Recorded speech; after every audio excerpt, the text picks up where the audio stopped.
Hello, hello. Hey, Hello. hello, hello. Hi. Hello, Hi, everyone.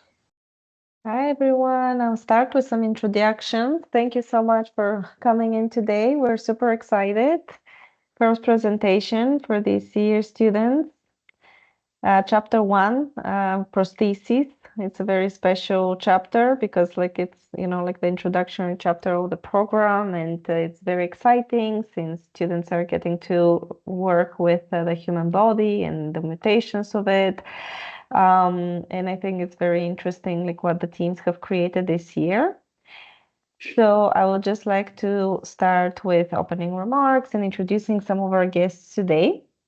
And then we'll move forward to presentations with Group A and B. Welcome to our Master of Science in Computational and Advanced Design, which is accredited by the UACG. The program pushes the boundaries of design and transcends through a multitude of design skills, and it advances immensely the students' design and software capabilities. It's organized in 5 leading design chapters and 5 labs, which are mostly technical and theoretical. And the program spans over 9 months. And today we are reviewing chapter 1, prosthesis. And as I introduce this review, Tung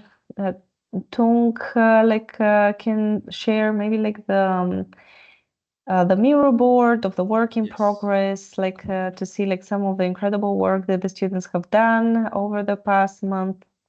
And I also would like to express my gratitude towards our students for their efforts, and as well as the educational team. We have our core leads, Eva Hefes and Tung Engen, and we have, also my peers, Svetlana Georgieva and Michael Pryor, and as well, we have Maria Soroco and Joao Guerrero, who have been amazing leads in this chapter. And also amongst we have our guests today that we're very thankful for their time and their feedback. It's always so great to see people from, the design industry that are so empowering, and they give such amazing feedback. Thank you so much for your time. We also have some of our alumni joining us today. And we're very excited for that. This is the 4th year that we're having the program. So we have some alumni with us today, and we're very excited to hear their, view and see how really the program is progressing. Some of our guests today is Chad Knight, who is a skateboard legend, as well as an NFT legend and artist. Anouk Wieprecht, who is joining us from Athens today, who is a founder of Anouk Wieprecht Fashion Tech, and she's a mentor of the Master of Science program. She also accompanied our students from last year in Logitech in Ireland. So thankful for her support and her time. We'll have Nadia Kutireva, who is a 3D footwear designer at Nike. She's also our alumni from our first year of the Master of Science program, and she's also a PhD candidate of our PhD program she started this year. We'll have Walter Smith, who is a founder of Education Lab as well, another alumni of the first year, Prashant Pike, who we're super excited to have today with us. He's an architect as well. He is an alumni of the program, and he's currently a designer at Zahadit Architects in London. We have Kash Roger Nakirian, and he's a computational designer at DNEG, and as well, again, as our alumni. So this is the team for today. Super excited to start this. I just want to say a couple of words about the first chapter before we start. We basically we're envisioning the fundamental element, which is the human body, and the technological future this body will operate within. The prime focus of the area really revolves around prosthesis and mutation. So we're working with cyborgs, half human, half machines, exoskeletons, augmented beings. And students conceptualize a speculative scenario to pursue during this course of the master's program. They build it on their own, this scenario, and then they follow it through the different chapters. They are also equipped with poly and mesh modeling techniques in this chapter, and as they develop their prosthesis. And this chapter is mostly focused on learning Maya and ZBrush, and the teams are really like focused on hard and soft surface modeling, advanced subdivision modeling, mesh sculpting, manipulators and deformations.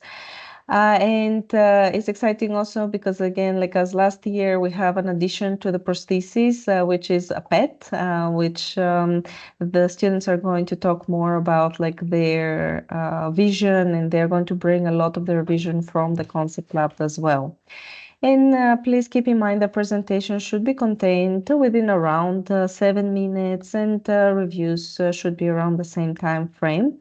And we'll have Eva and Tung who will help us keep time. And feel free also to take photos and screenshots of the work and share them on social media. And without further ado, I'll hand it over to the first team.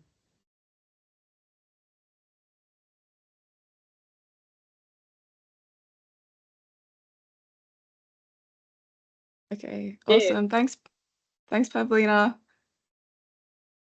So you guys can hear me? Yes, yep. Perfect. Let's start with Eva, with you. Okay. Is that sharing? Yep. Okay.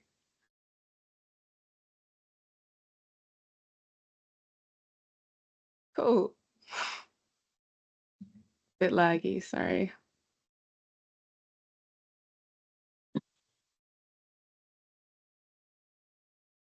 Before you start, I see also we have Kira Cahill today with us, who is the tutor and the core lead for the next chapter, chapter 2. So I also would like to introduce her before we start. Perfect, thank you.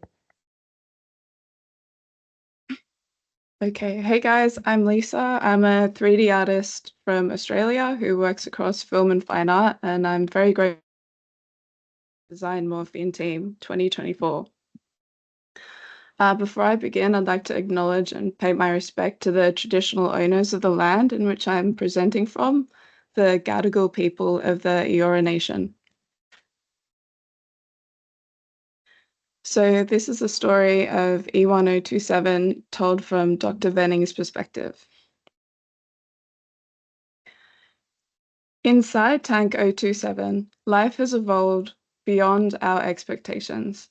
Originally meant to combat coral bleaching with synthetic biology, it has become a self-sustaining ecosystem, a closed-loop, sustainable system guided by a mysterious central force, the SCOBY. At the heart of the tank, the SCOBY sits, an amorphous, pulsating entity. It's unlike anything we ever created or imagined.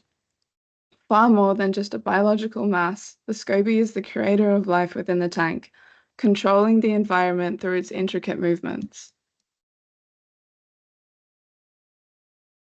The SCOBY's movements are not random.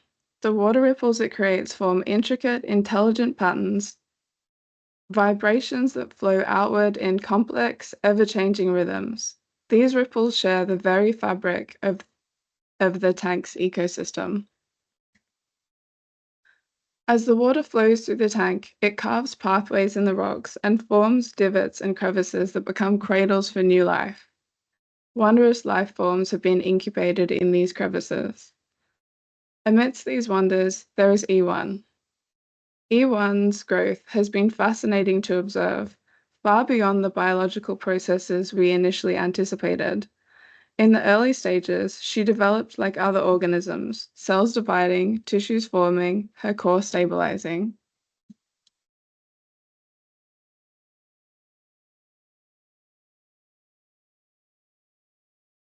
But as she matured, she began to diverge.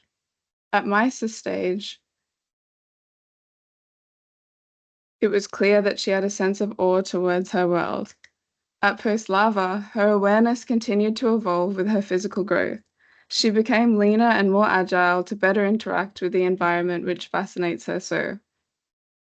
At juvenile, her ability to adapt and change goes beyond simple biological evolution. It feels deliberate, intentional. Now fully grown, this is E1. A creation crafted not by nature alone, but by a new evolution of synthetic and organic engineering. As she drifts through the currents, almost aimlessly at times, but always with an underlying sense of purpose, one that I can't fully understand. Each feature of E1 serves a purpose, sculpted to adapt and thrive in her complex ecosystem within Tank 027, designed for seamless adaptation, drawing upon intricate sensory structures to engage with her environment. E1's eye is large and expressive, capturing subtle shifts in light and shadow, designed for low light visibility. This eye takes in the faintest soft glow of distant life forms and changes in the water's composition. But sight alone does not sustain life. E1 must also feed. Look closer and you'll see rows of villiform teeth, thin and needle-like. Unlike the sharp teeth of predators, these specialized structures are designed to capture small, fast-moving organisms and sift fine particles from the water.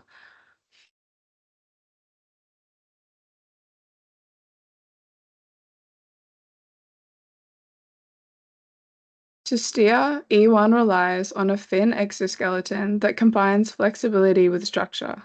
These fins give E1 the freedom to glide effortlessly through the water, making small adjustments to respond to shifting currents or hidden dangers.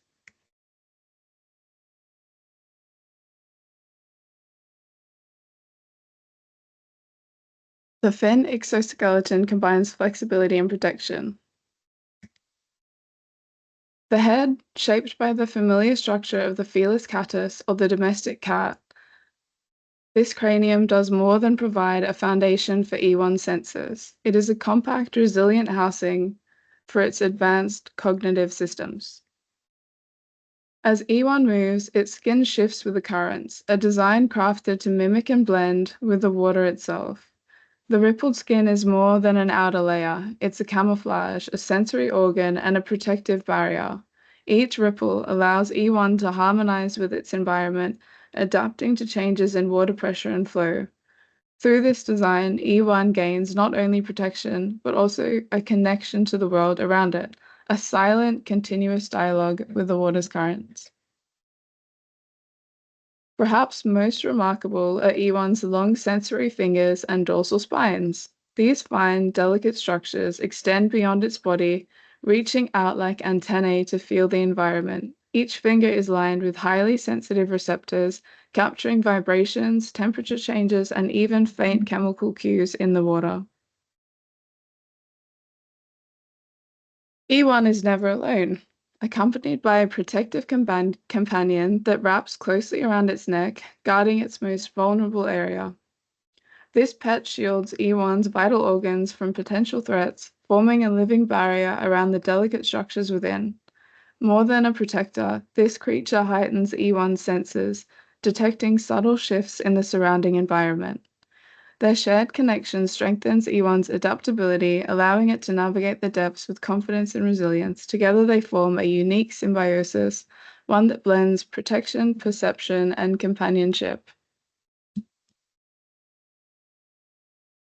This is E1, a testament to the fusion of art and biology, a bridge between the worlds of the organic and synthetic. Its journey is not just through the waters it calls home, but through the questions of identity, purpose, and life itself.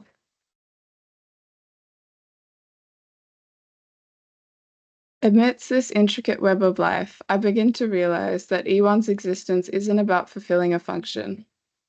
She's an embodiment of curiosity, a manifestation of the tank's deeper purpose. And that is it. Thank you, guys. Thank you so much, Lisa. Such beautiful work, so imaginative. I love like how much attention to detail you've put, but I just love like how really like you started from a very, very strong concept, and I appreciate it so much. Like it shows that you really fell in love with the story. Like you created such a cohesive storyline. You're really telling telling the story from like the perspective of like the scientist. I love like how like the approach that you're taking. Could you please like still share the Okay. like the screen just to see? Yeah, like it's a beautiful work. So as Okay, we're cool. commenting, I think it's great to see also the designs.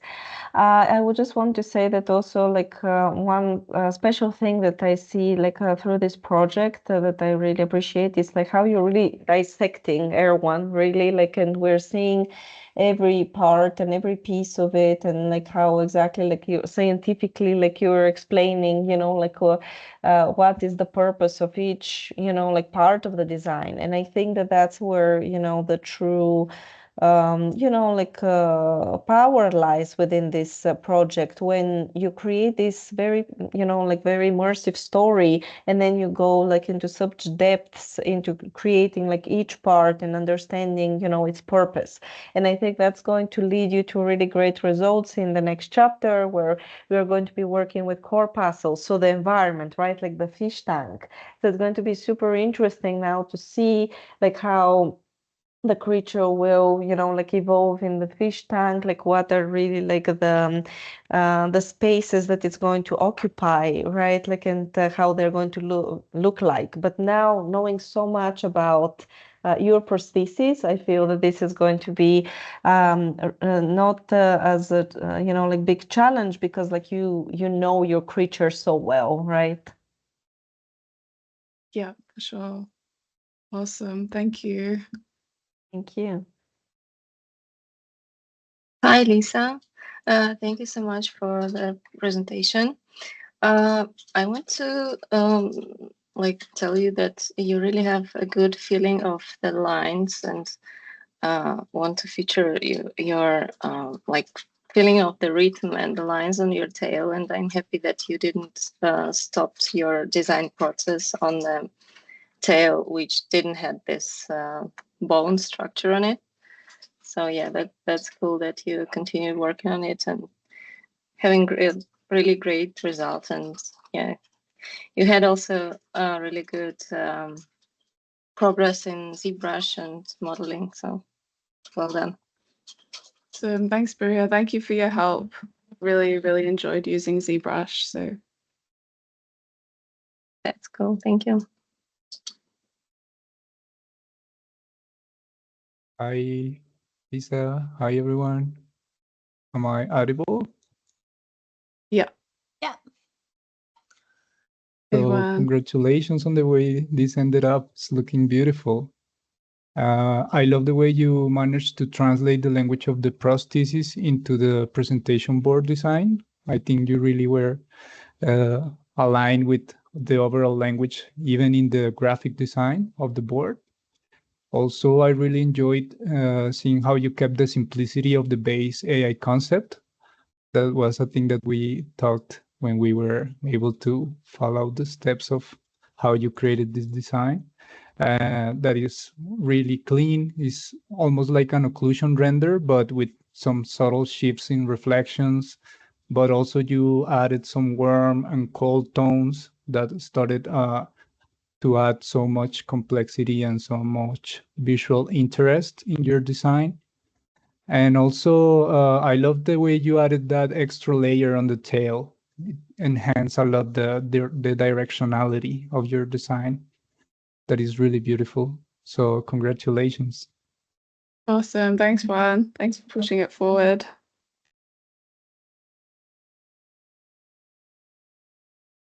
Hey, Lisa. I hope that's. Oh, I hope that I can be. Yeah. Okay. Hey there. Yeah, Lisa is super awesome. I like the hybrids, like of your creature between a cat, a snake, and a weasel, sort of. And I love the way you're telling your story as well. It has a nice pace to it.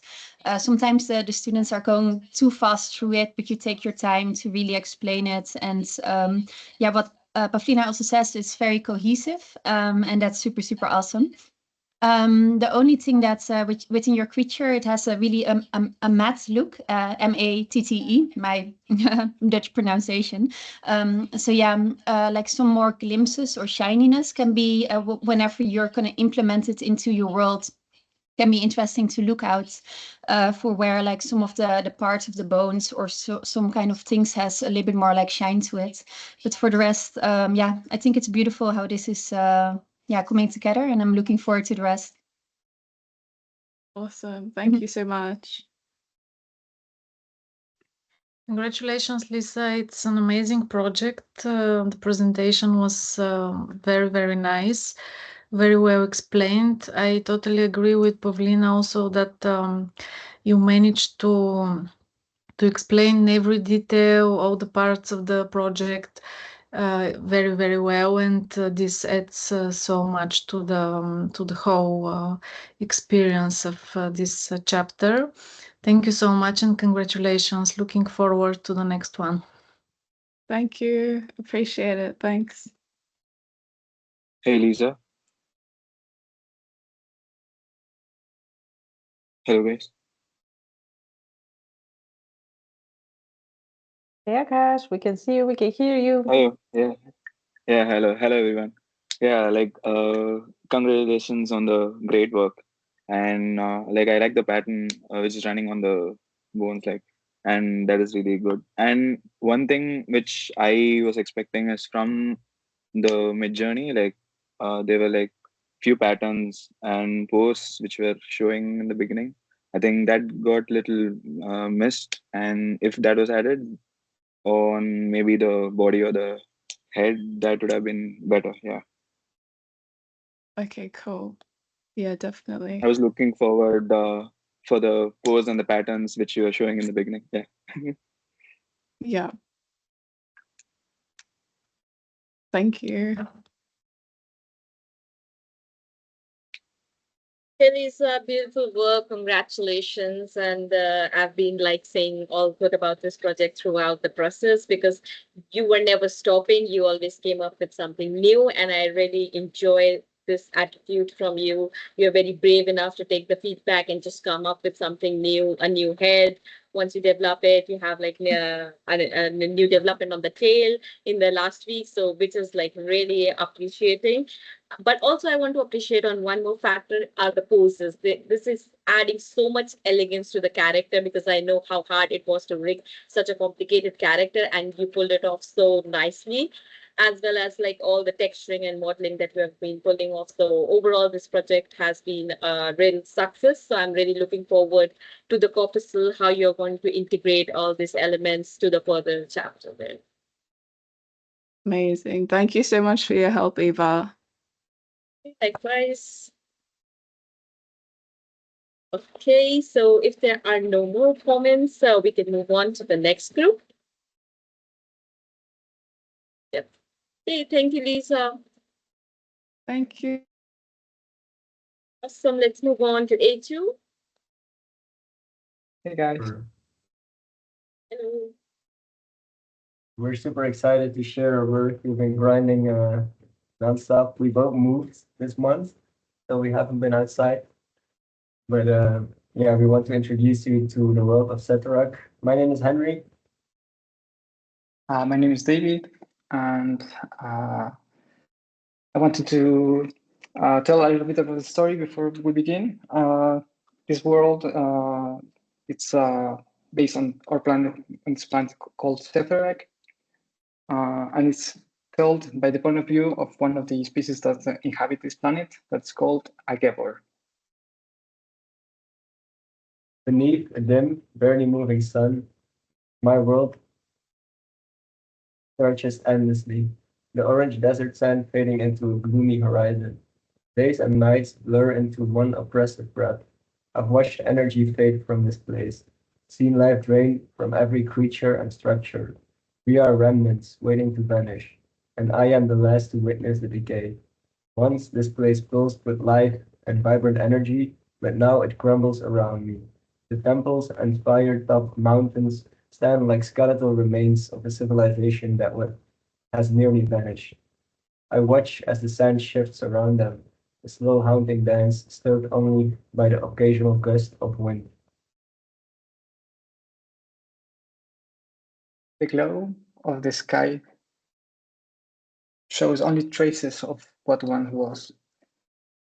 Deep shadows cut through the church-like buildings where the Setheran, the most powerful creatures of our planet, gather in silence, tied to the remnants of their traditions.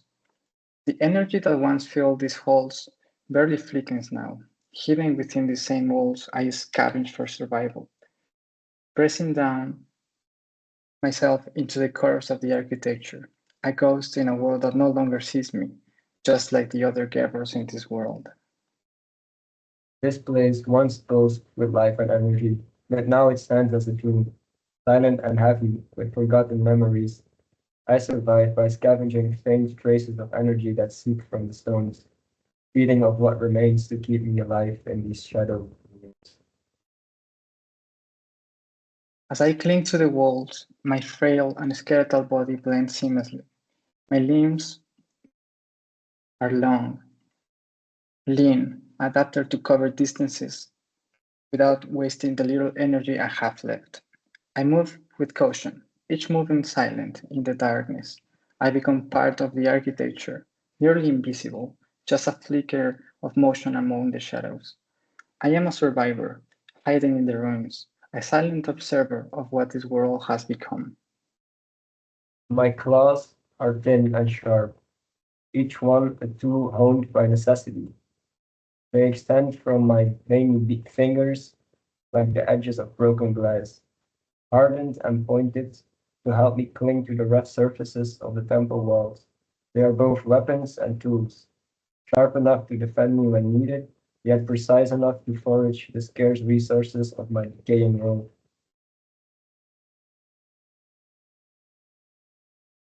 My body exists out of three main parts: an exoskeleton, energy channels, and a heat dissipating network.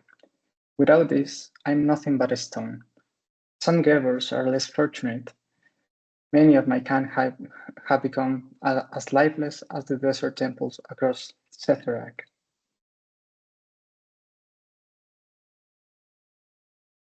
This network helps me to dissipate the intense heat of energy that fuels my existence. My veins beneath my armor, dark and branching like the roots of ancient trees. This network serves as my vital organs and muscles, designed to absorb and distribute whatever energy I can find.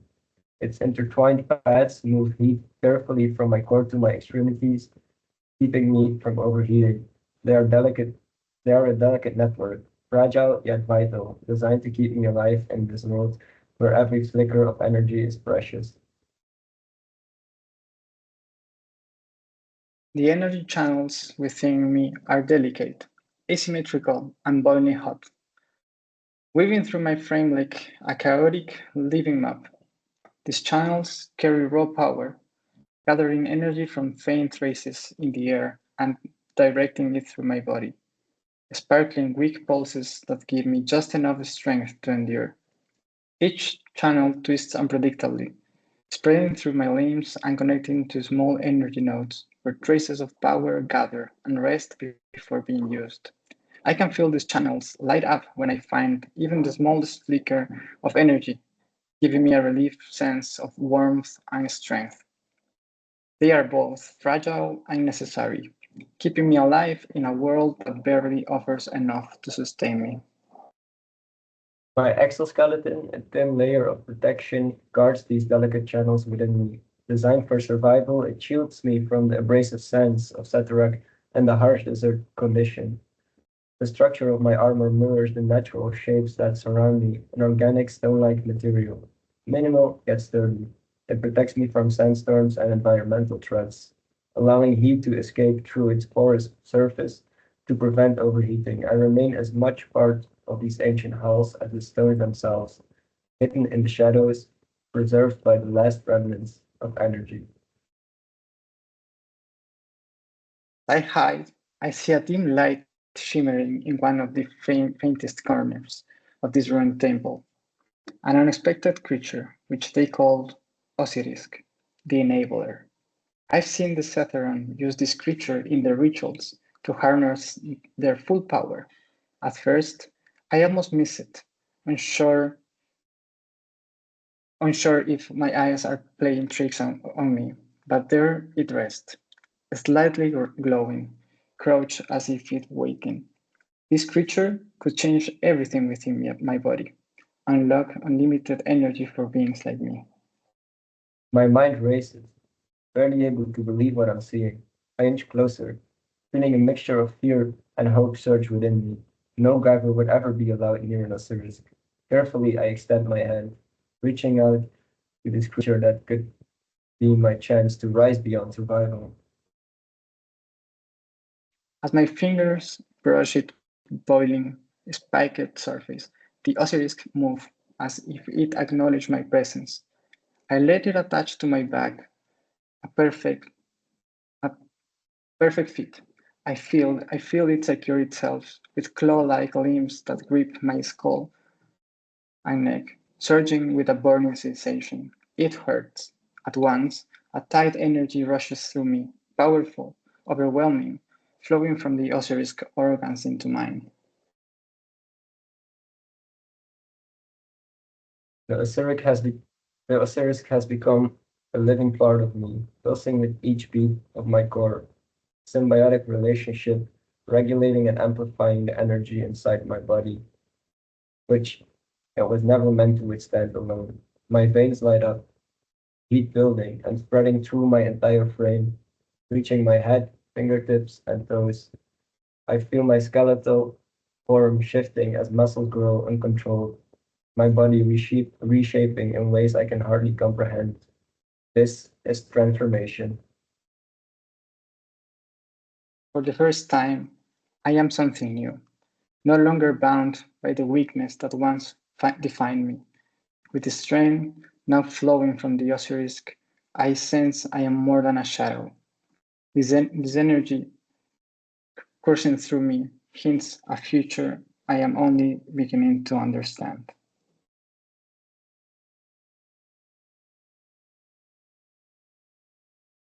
Thank you, guys. That's all. Thank you. Thank you so much. Amazing team. Wonderful, wonderful work. I'm so happy to see it come together. I know how excited I was when you were telling the story from the concept lab, and it was, like a big undertaking to take on this design, especially like thinking about what it entails, like because of the different phases of growth. And I'm really happy that you were, like brave enough to go for it and to really like bring it, like to this beautiful design that you did. So I just want to say that like I really appreciate, the extra effort that went into the work and how brave you guys were like towards the design. I'm very excited for the next chapters to come, because this opens up such amazing, amazing opportunities coming into chapter 2, like the corpuscle vehicles and so much more, because of like how really like the creature integrates into the architecture. That's something that is going to be so interesting to see how it really like blends and hides into the walls of the architecture, and how the body, like it's part of it, and how also the corpuscle itself becomes part of the body, right? Like, so they'll meet both sides, like in chapter 2. So really lovely work. I appreciate really like also the work of the detailing in ZBrush, as well as the materials, the poses that you've created, and as well as, like every aspect of the storytelling.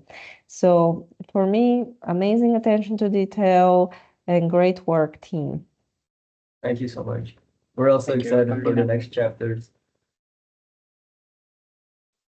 Hey guys, I'll just jump in quickly here. I'll be teaching your next chapter. My name's Kira. I haven't gotten to meet any of you yet, but I'm definitely looking forward to it, and I'm happy to be here on this review. I was also super impressed, and I thought that one image of your character coming out of the architecture is just so impactful. I'd love to see you guys push that even further. I also think it's really interesting that you can see the energy that's flowing through the character. I am wondering if the energy is being directed by your character, how the character itself actually sort of would embed or somehow interact with the environment. I would expect maybe the feet or the hands to just like really grab onto it and like spread out and cover a lot of surface area to really collect all the energy. But yes, those are my thoughts. Wonderful presentation. Thank you. Thank you, Kira. Yeah, I mean, we're still planning on it, but I think like, yeah, we still have to explore a little bit more of this creature. So I think like in chapter 2 would be like a nice opportunity to do so. But yeah, excited to start thinking about that. Before I jump in, just wanted to ask, are you guys taking an inspiration from Attack on Titan? Yeah, in a way, like we look at some references. Watch it, like reference that could be because the images which you showed, they sort of resemble a lot with how the colossal titan or the armor titan in Attack on Titan. And yeah, great work, guys. I really like the way you translated the overall AI concept. And again, love the creature. Thank you. Thank you very much. Congrats. Yeah, congratulations, guys. Oh, sorry. You can go. Yeah, congratulations, guys. Really amazing project. I want to say that you made really great rigging. So poses is super cool. I think maybe there are a bit too like dancing for the stone guy, but he looks cool. So yeah, that's amazing. Also, your pet is super nice. Yeah, it's like a mollusk style. So yeah, looks really cool, and it adds a lot of like dynamic and rhythm for your character. So yeah, that's amazing. I love that you added this type of pet. Super cool. Great job, guys. Thank you. Thank you, Maria. Hi, David, Henry. Really happy to see where you ended up with your design. I really enjoyed seeing how you layered so much information and still giving each element its own space. So at the end, it all can come together cohesively. Really like the way you handled the expression on the face. I know that was a thing, trying to make this guy look a little not so sad. He was always looking sad at the beginning, but now he has a really amazing head and face and expression. So yeah, congratulations. It's amazing. Thank you, Thank you, Juan. Yeah, I think your creature looks really sophisticated. I like that. What Maria says, also the rigging and the poses are really cool. It's a little bit like game-like, and what I like is that you combined kind of the muscles and the bone together. So when you look at the body, you cannot really see what is a muscle and what a bone, and that hybridism is kind of really cool. But so yeah, I do like it how you created the poses, because a lot with DesignMorphine is that the structure, it stands very solid. Sometimes it doesn't have too much movement, and in your product you can see definitely a lot of movement, so that's pretty cool. Thank you. Yeah, maybe we should zoom out a little bit so we can see like the full dynamic boards effect. Great progress, team. Great project. Yeah, all the poses, I think you guys have the most in all of the teams, so congratulations. Project looks dope. I think you have a lot of control the way that you model things, like the feet, the hands, the head, they're so precise. So maybe in the presentation I would like to see a little bit more of how like the process of detailing all of these things come together, like from the main pose. Like right now I needed to look into some of the work in progress, like how you did it. But overall, yeah, great project and really cool character. And I'm looking forward, as Pavlina suggested, for chapter 2, like how the dwelling of this creature will look like. Thank you, Tang. Yeah.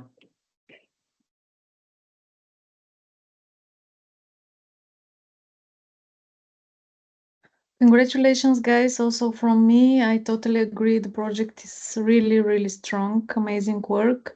The character is very interesting. The design is unique, and the way you presented it is also very, very nice. I like, as Kira mentioned, how the energy is visible. Also, the pet is definitely very, very nice, and it adds a lot to the character. So looking forward to the next chapter, and congratulations once again. Thank you. Thank you so much. Hello, guys. Like great work, both of you. And there's like like a bunch of crazy little poses you made. And yeah, I also like the foot which you have designed. Like that is super cool. Thank you. Hey guys, great presentation and great modeling. I loved how you took the storytelling. You composed the poses with a story. It's just not like the poses placed up there, but there is a narrative behind that, which is very interesting. And that's like the fun part of your board. I always enjoy those poses. Add so much dynamic attitude to the board, to the character, and gives us a feeling how it would interact with the surrounding. And I also want to appreciate how much effort you put on the pet, on the part that's not even visible. It's from inside, but you put so much efforts on the texturing, on the detailing of the inside of the pet as well. So all this sums up to a very beautiful presentation, and a lot of the efforts were given on the diagrams as well. So really want to congratulate on how you put up this entire project from the concept to the processes. It's just like really awesome. Thank you, Eva. Thank you also for all your help too. Please, looking forward to the next chapter. Yeah, for sure. So maybe let's move on to the next group. Thank you, guys. Thank you. Go on to A3. Hello. Hi. Hi. Let's see if I do this and probably enter full screen as well. Here we go. Like that. It's all visible now, right? Yep. Perfect. So, hi everyone. We are team A3. My name is Eirik. I'm a Norwegian architect. And my name is Nastya. I'm an architect from Russia. We are excited to share the results of our work on Chapter 1 Prosthesis, the Valtaris. And over the past month, we've been deep diving into like hard surface and soft surface modeling in ZBrush, rigging in Maya, and texturing and rendering in KeyShot, and have learned a lot over these past weeks. We hope you are excited, as excited about our project as we are. Thank you for joining us, and let's jump right in.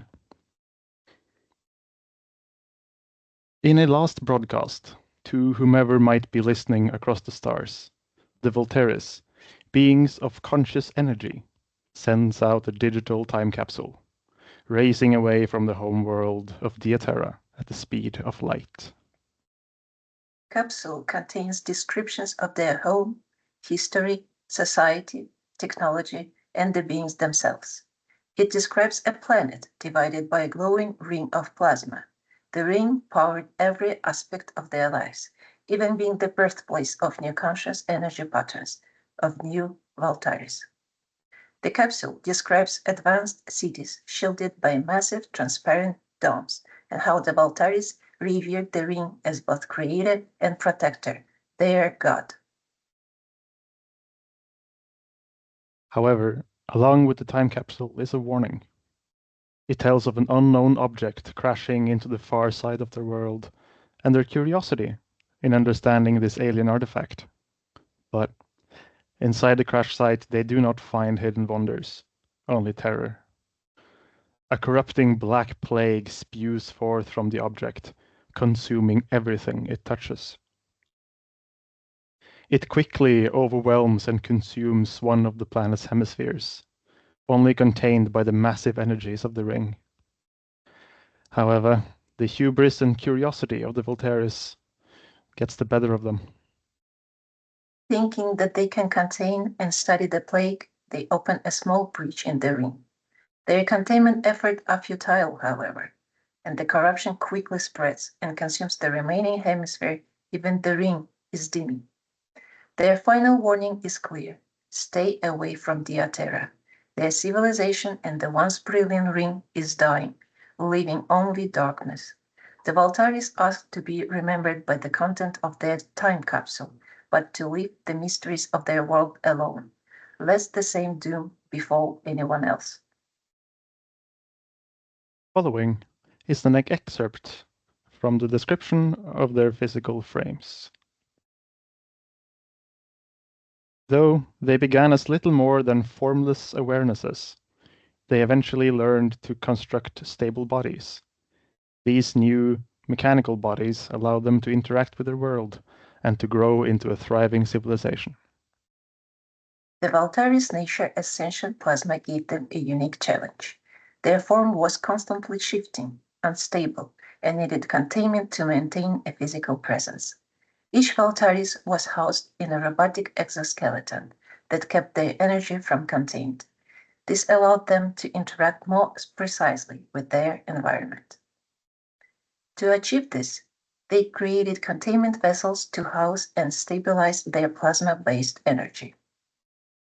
The heart of this design was the containment vessel, a head-like dome filled with electromagnetic fields that anchored their plasma essence, giving it cohesion and stability.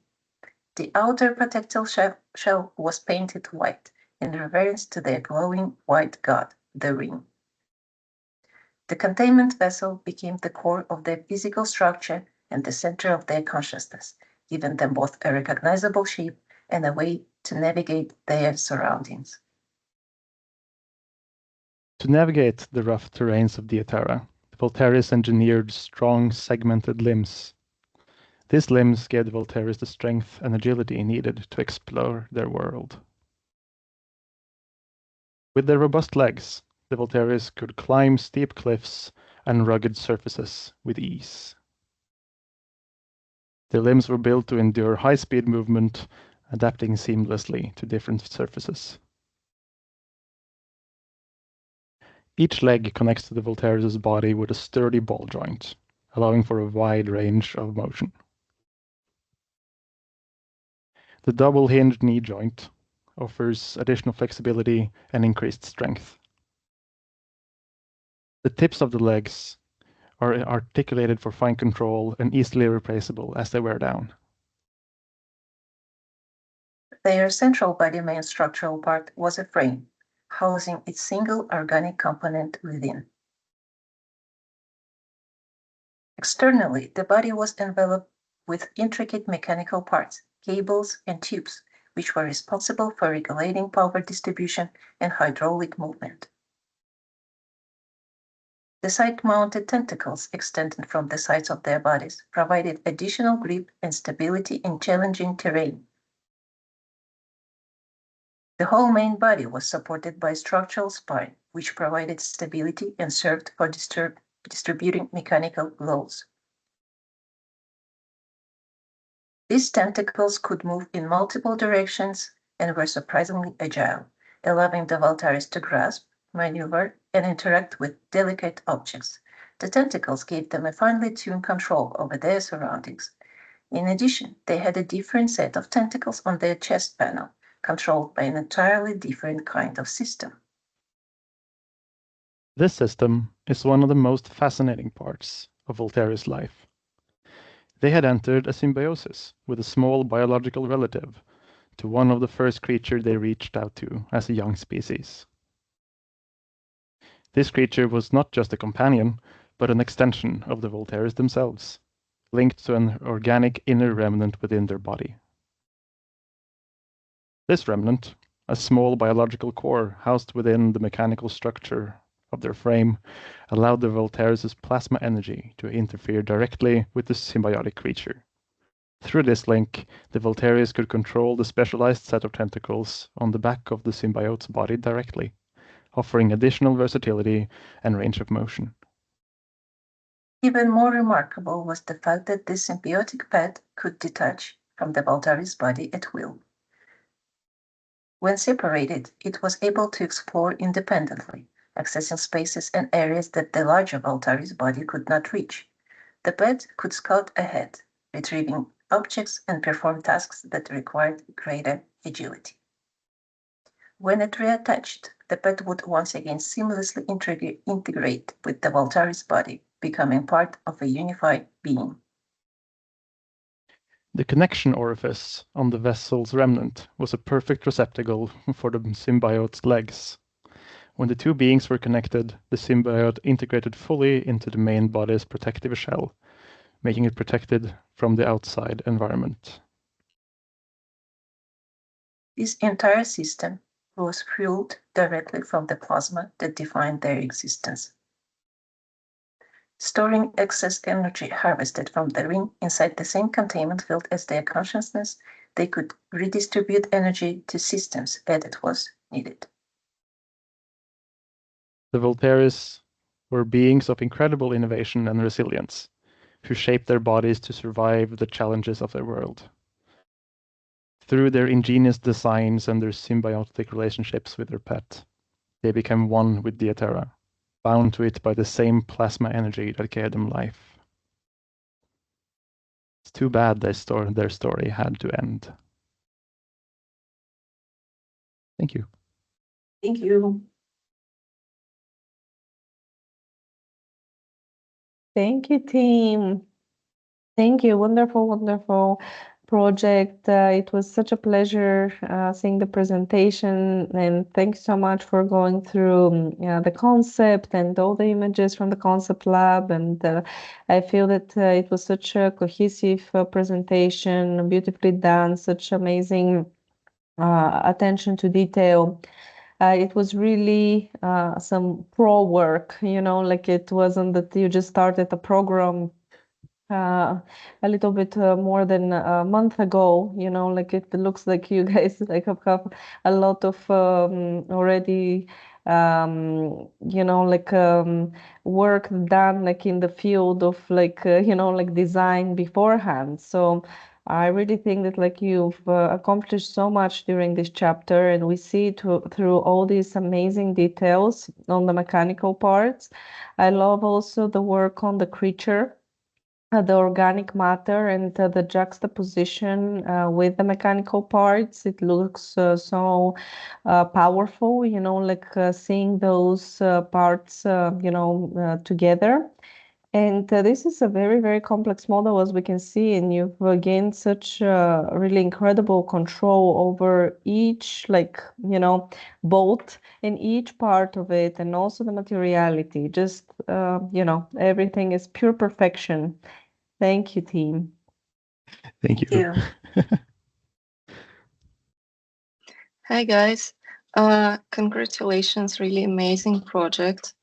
You worked really hard just from the first days. Yeah, and as Paulina said, you had this super great control on all the mechanical cables, all the small details. And yeah, you also made a great job with the renderings and textures. And the pet and the inside this bionicle body part looks super cute, but ugly enough.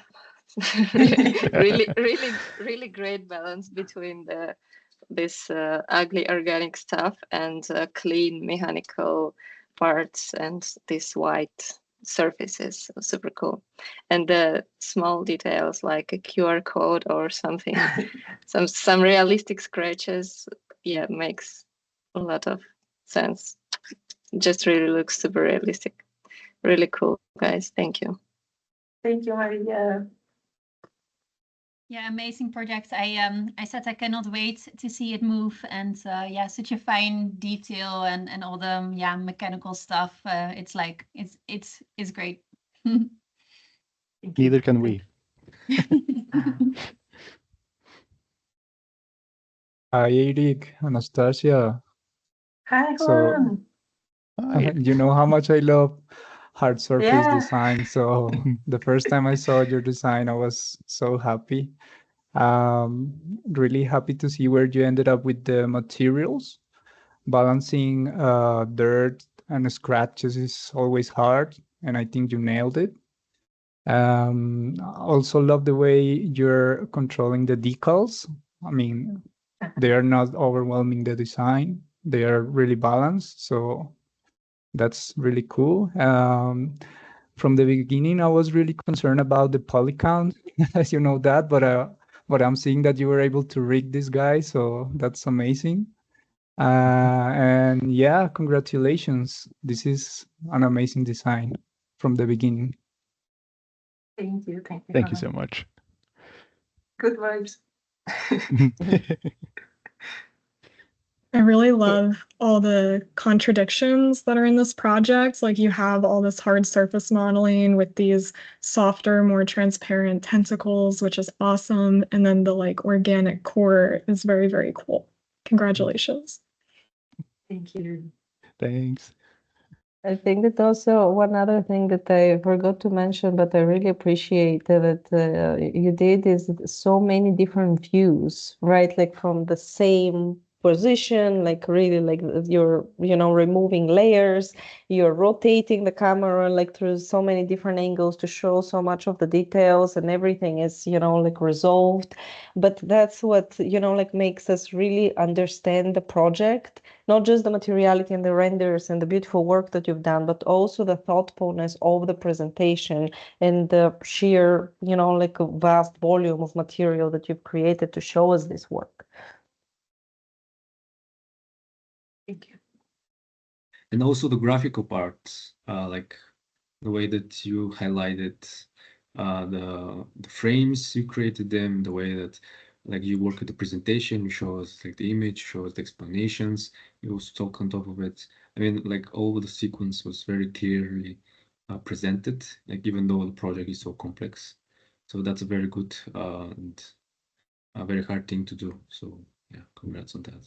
And also presenting a project with just black and white and gray tones. It's not easy task. So you managed to also capture that. So really well done.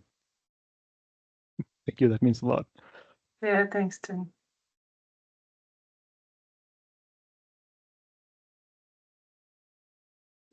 Congratulations, team. It's really, really good work. Amazing presentation. And for me, it's a very nice balance between mechanical parts and organic stuff. Like you did it really, really amazing. Thank you. Thank you.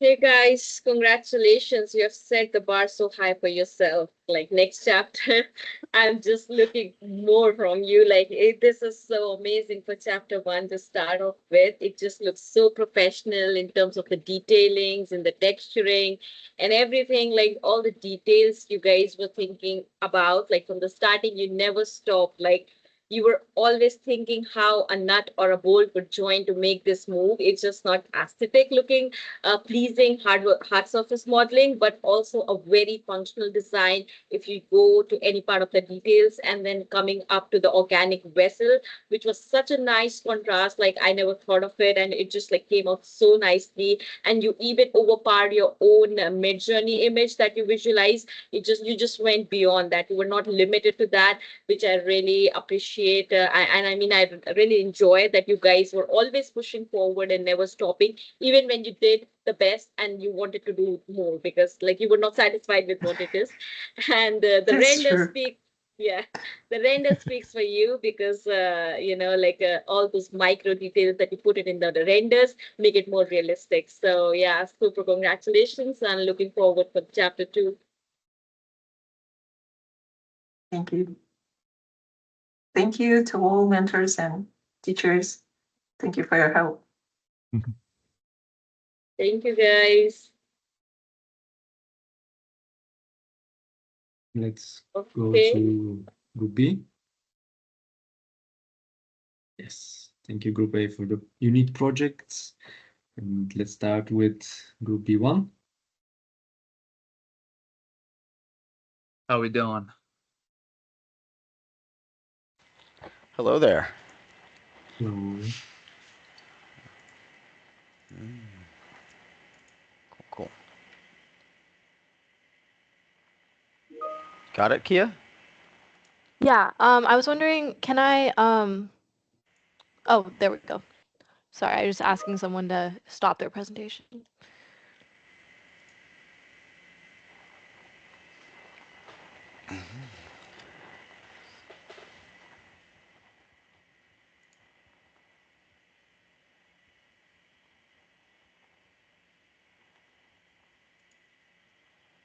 So I'm Kea. I'm from Seattle, and my background is in climate science. I'm David Ork. I'm from Baltimore, Maryland, and my background is in fashion design. I'm Alex Wertheim. I'm from Los Angeles currently, and my background is in materials and nanotechnology. Cool.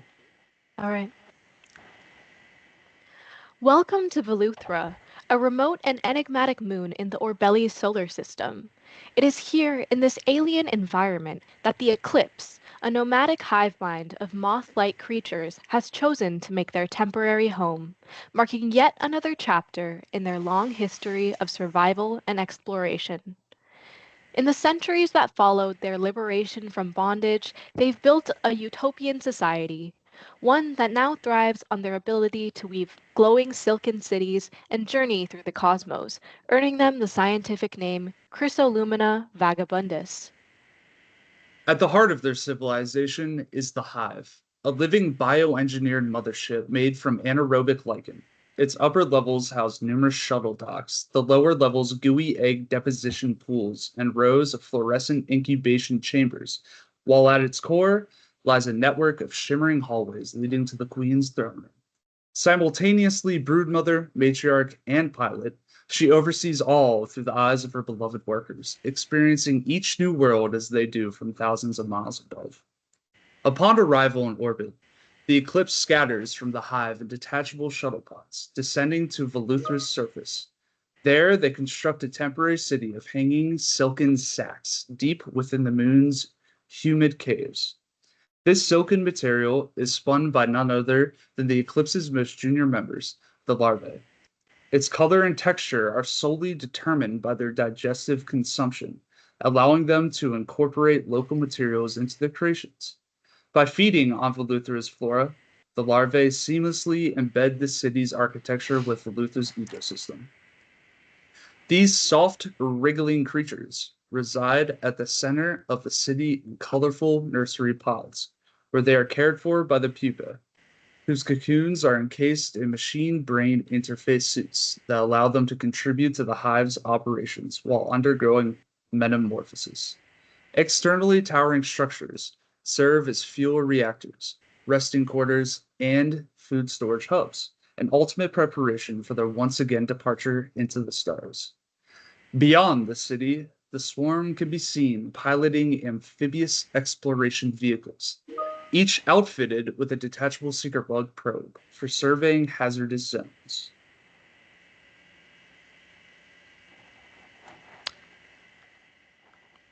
Now let us turn our attention to the species themselves. Centuries ago, the Eclipse escaped a dark age of subjugation under an oppressive mammalian regime that exploited their silk-weaving capacities. Fleeing their home planet, they left behind the vestiges of their natural biology, adapting bioengineered cybernetics that allowed them to survive the harsh reaches of space. Starting from the outermost layer, we find a shell of biocomposite armor blending the Eclipse's silk and the hive's anaerobic lichen. Silk proteins provide flexibility, allowing the material to shift and breathe, while lichen fibers add structural integrity and self-repairing abilities for minor abrasions. Beneath this armor is a unique suede-like material, crafted from fungal mycelium cultivated aboard the hive.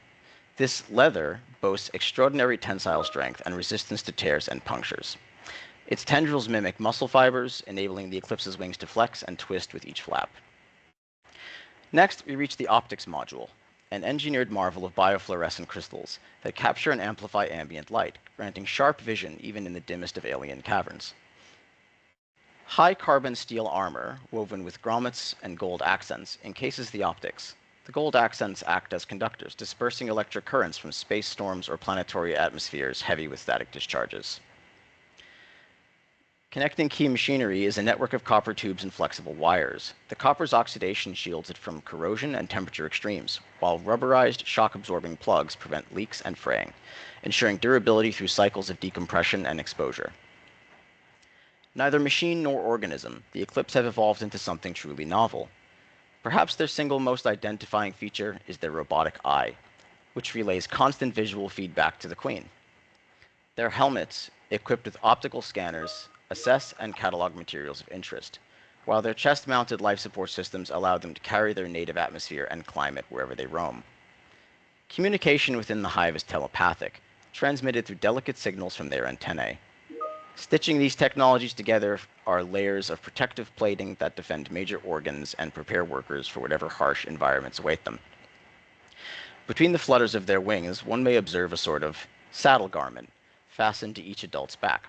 Its purpose? To carry a pupa. While the pupae's machine-brain interface shells recharge, adults wear them on their backs, protecting them in this vulnerable, unconscious state. When the pupa's bodysuit plugs into the adult's saddle, their life support systems merge, boosting respiratory efficiency for both and granting the adult rear vision through the pupa's mechanical compound eye. This symbiotic bond between the two life stages is therefore facilitated through their respective prosthesis. Life in the eclipse is one of continuous motion and cooperation. There is no concept of hierarchy beyond the queen. Every worker contributes equally to the success of the collective. As we humans grapple with the consequences of hyper-individualism, overconsumption, and a lust for permanence, the eclipse reminds us that there is another way. They carry with them no heavy monuments or lasting cities, only the memories of their journey and the bonds of their community. Perhaps in this fleetingness, they have found what so many others never will: true freedom. Thank you. Thank you. Thank you. Thank you, team.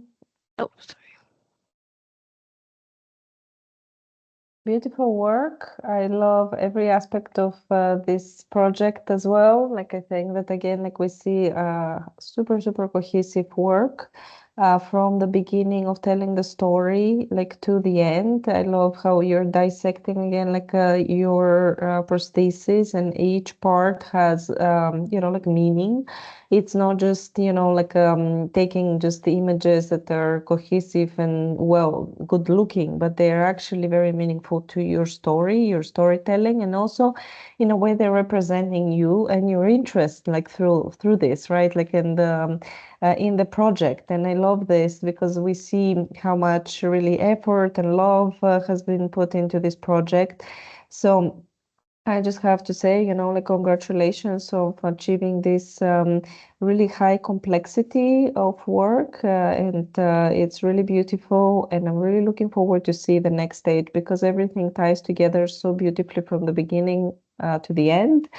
And I think that especially on the concept part, it's a very strong project, and it allows you so much versatility and so many interesting new ideas coming to life in the next stages. And I love that you're also hinting on those through, like the spatial qualities that you're presenting through the concept lab work. Thank you so much.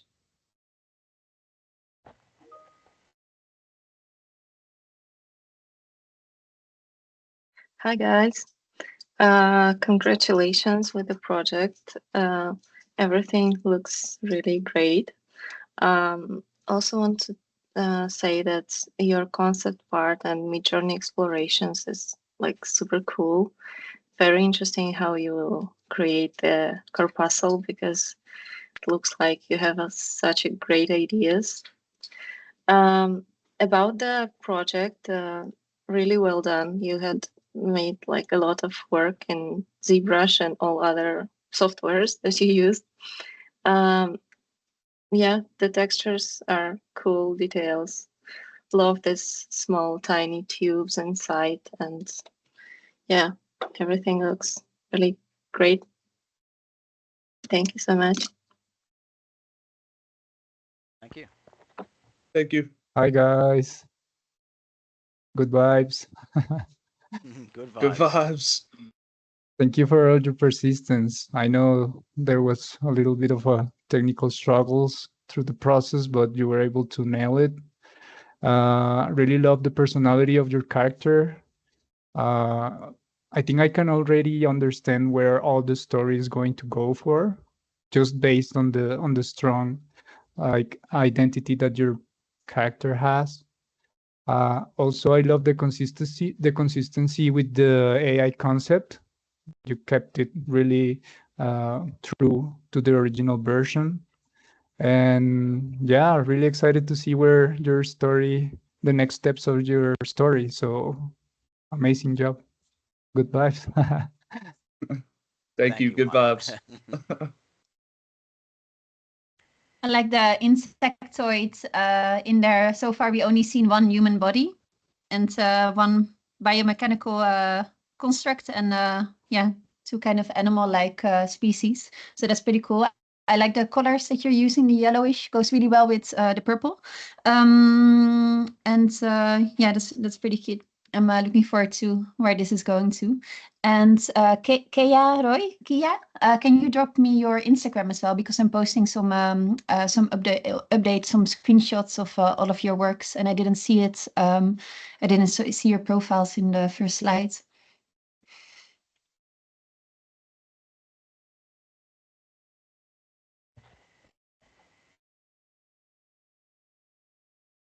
Oh. Hey guys, like beautiful work. Really want to appreciate how beautiful the transition from the concept to the processes came out to be. It just like really blends in how you took the texturing so nicely and the details. It looks so delicate on the organic part and like so strong on the parts that you did with the legs, and all these parts just make up the design so unique. And I really enjoy how the attention to the little details were given into this design. A great job. Congratulations. Great job, team. I know Thank like you. the struggle we all had in the beginning with ZBrush, and like then like it's overall the way that like you guys are like used to work.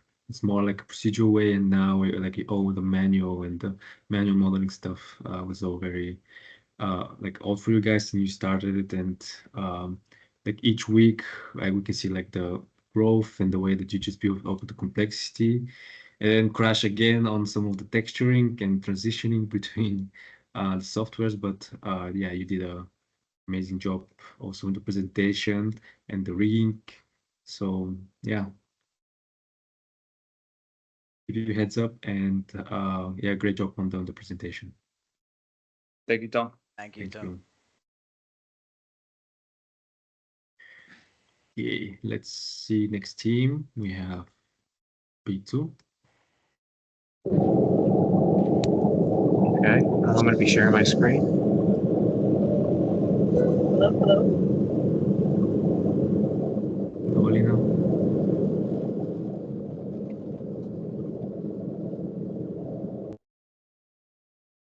Okay. Good morning. My name is Paul, and I have a background in architecture, and I'm based out of New York. And Alina and I are excited to present you our underwater story.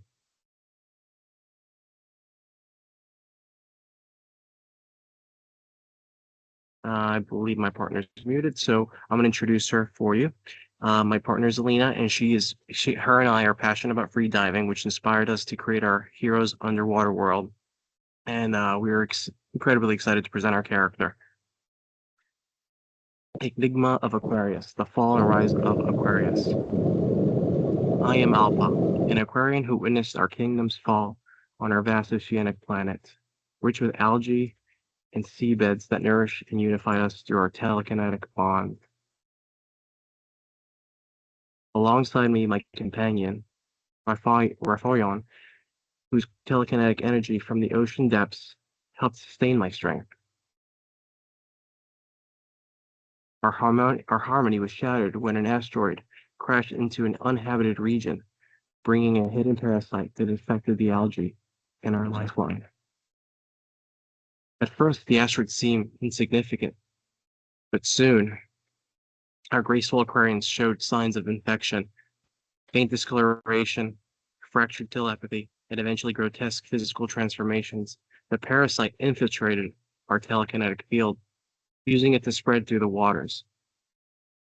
At first, the asteroid seemed insignificant, but soon our graceful aquarians showed signs of infection and faint discoloration, fractured telepathy, and eventually grotesque physical transformation. The parasite infiltrated our telekinetic field, using it to spread through our waters. As the kingdom weakened, I gathered the uninfected to fight back. We focus on the algae's magnetic properties, creating a protective barrier that expelled the parasite. Though the infection left scars, Unity hoped and returned. We focus on the algae's magnetic properties, creating a protective barrier that expelled the parasite. Through the infection left scars, Unity and hope returned. Apologies. Our telekinetic bond restored, we began the journey to rebuild Aquarius, knowing our connection to each other and the world protect us from any future threat. The first details we see in Appa's head area is the array of telepathic fins that extend like organic crowns.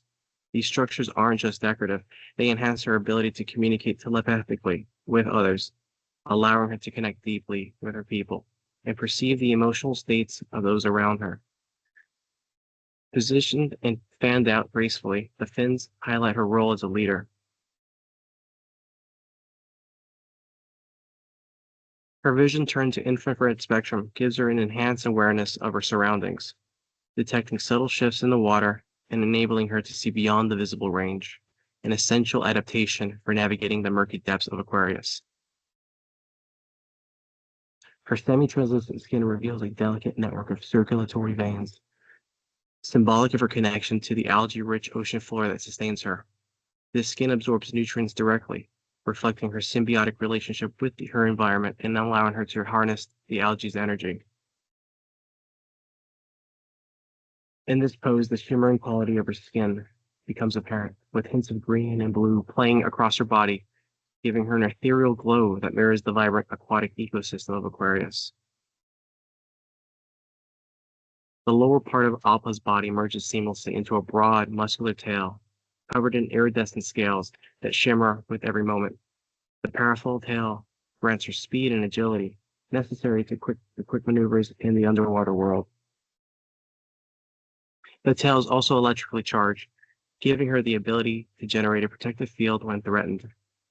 This pose emphasizes the tail's strength and fluidity, showing how she can propel herself forward with a single graceful movement, leaving the tail of shimmering light in her wake. A unique symbiotic relationship exists between Appa and her pet. Her pet serves as a second pair of eyes and a defense mechanism from underwater threats. Defenses include electrically charged fins and infrared vision to detect threats underwater and in low-light conditions. In the three poses, Appa's body language conveys different aspects of her character and her abilities. Her first pose highlights her poised, alert stance, with her fins and telepathic extensions fully spread, as though she's sensing the world around her. The second captures her ethereal beauty, showcasing her bioluminescence of her skin and the peaceful expression on her face. The third pose focuses on her tail and its strength, demonstrating the elegance and power she commands in her element. Together, these poses reveal the complexity of Appa's design, blending form and function in a way that reflects her aquatic heritage and her role as a guardian of Aquarius.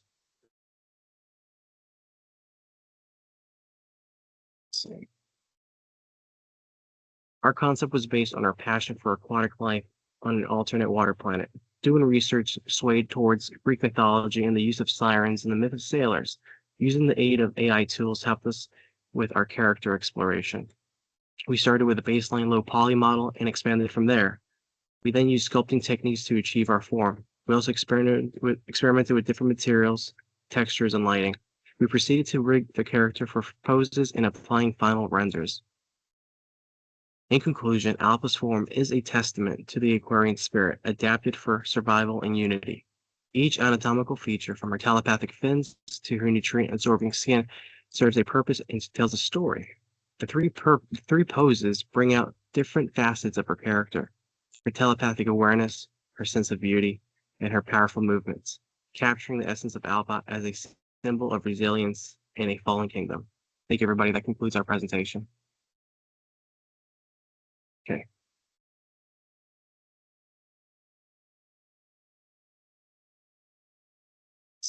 Thank you. Apologies, team. we had some technical difficulties. As Alina is actually on boarding a plane, and we were just trying to coordinate the presentation. But thank you, everybody, for your patience. No, you did great. Thank you guys for presenting and for the wonderful work. I actually have a question for you, Paul. How do you see the next chapter coming along? And what are you excited about? Like, how do you see the dwelling of the prosthesis? I'm just curious to see like what your thoughts are. My viewpoint is it's like I try to think about, I reflect on what happens in the ocean and nature and try to see how that would apply the evolution of the character and how it adapts in form and function. Because we dropped in form and function, right? So I'm excited on the evolution of this, because I'm trying to understand what would be the natural evolution and the way it functions in the movement it ties in. Because I'm always curious about what is the next phase. How is this going to expand its horizon? Because again, it's like evolution in that respect. What is the evolution of the character? What is the evolution of the form? What is the evolution of like the archetypes and the villains? Because as you know, in the earlier story, there is the parasitic villain and how it affects the world. So it's exciting.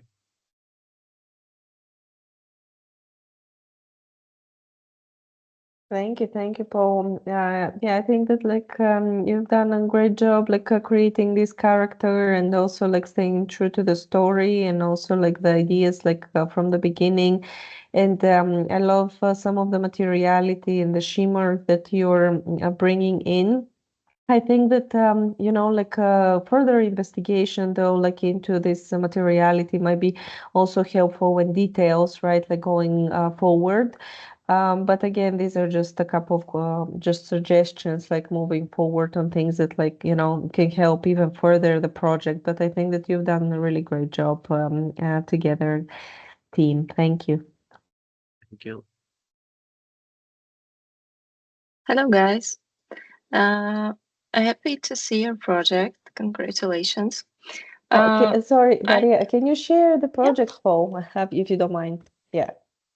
Sorry. I'm sorry. What did you say? If you can share the project as we're speaking. Yeah. I don't know if you can still see my screen. No, share. it's not. Let me see.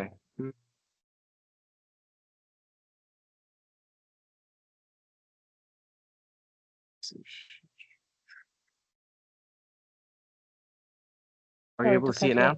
Yeah. Yes, we will see it now. Yeah. Fantastic. Yeah. Guys, I know you had a lot of work in ZBrush and all other programs that you used. And yeah, happy that you figured out how to use it. Really great project. I have some few comments about the materials. I think that maybe same comment as in the chat. I think that for the like fish type of character, it would be cool to use some more transparent materials to add more like water wet vibe for it. And also wanted to ask if you, I think that you changed a bit the pet, because your previous iteration, which we had in process board, I think it was more like it had the more like free movements of the fins of the pet, and for the tail.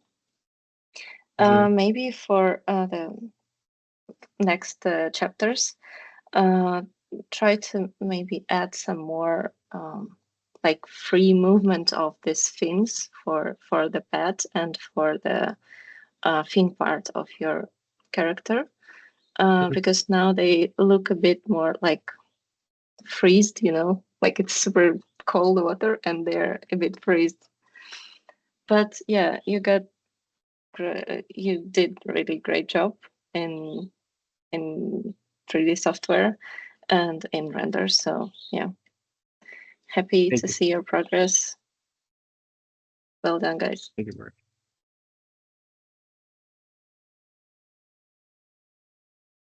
Hey, Paul and Alina.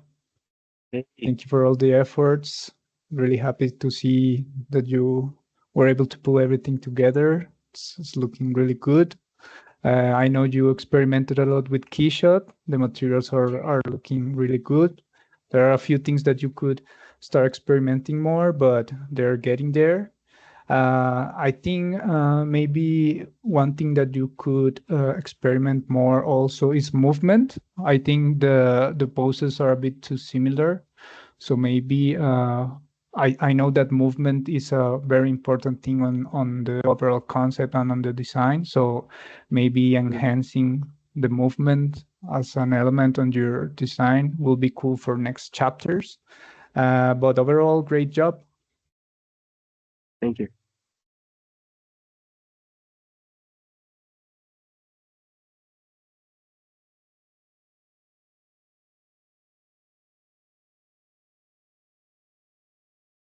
Hey guys, really nice project. Thank you for sharing. I love the materiality that you guys have used, and some of the detailing on the torso of your character is really nice.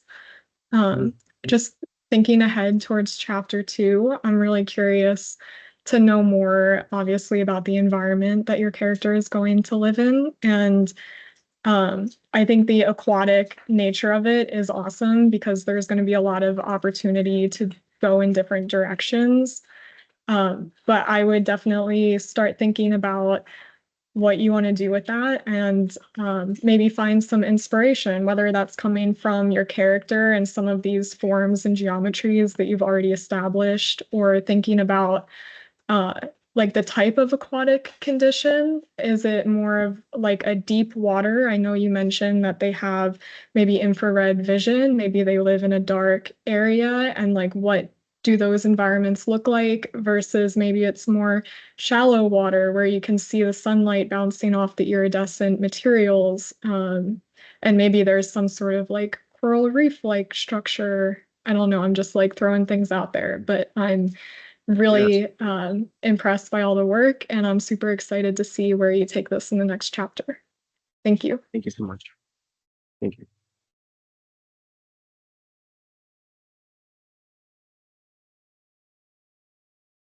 Yeah, thank you, Paul. Thank you, Alina. I know, like, working underwater and the way that you had your story and the reference, it's very hard to like try to work on just one layer of skin and to get the materiality right. Right now, without having actually designed the environment and the surrounding yet. So I congratulate you on the way that you started it, and in the terms of the modeling and the way that every single day you had progress and you keep pushing the details. And I know we had some issues with like the materials, but from here on out, you're just going to be like improving and learning. So by the end of the year, like we're going to make the character look as best as we can. So congrats, Paul. Congrats, Elena. Thank you. Yes, thank you, Tom. Thank you. Okay, let's go to the next creature. Sorry, the 3.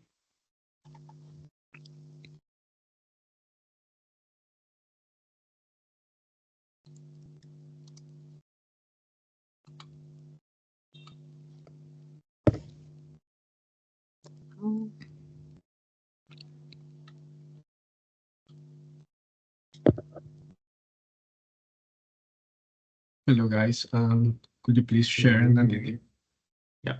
Yeah, sure.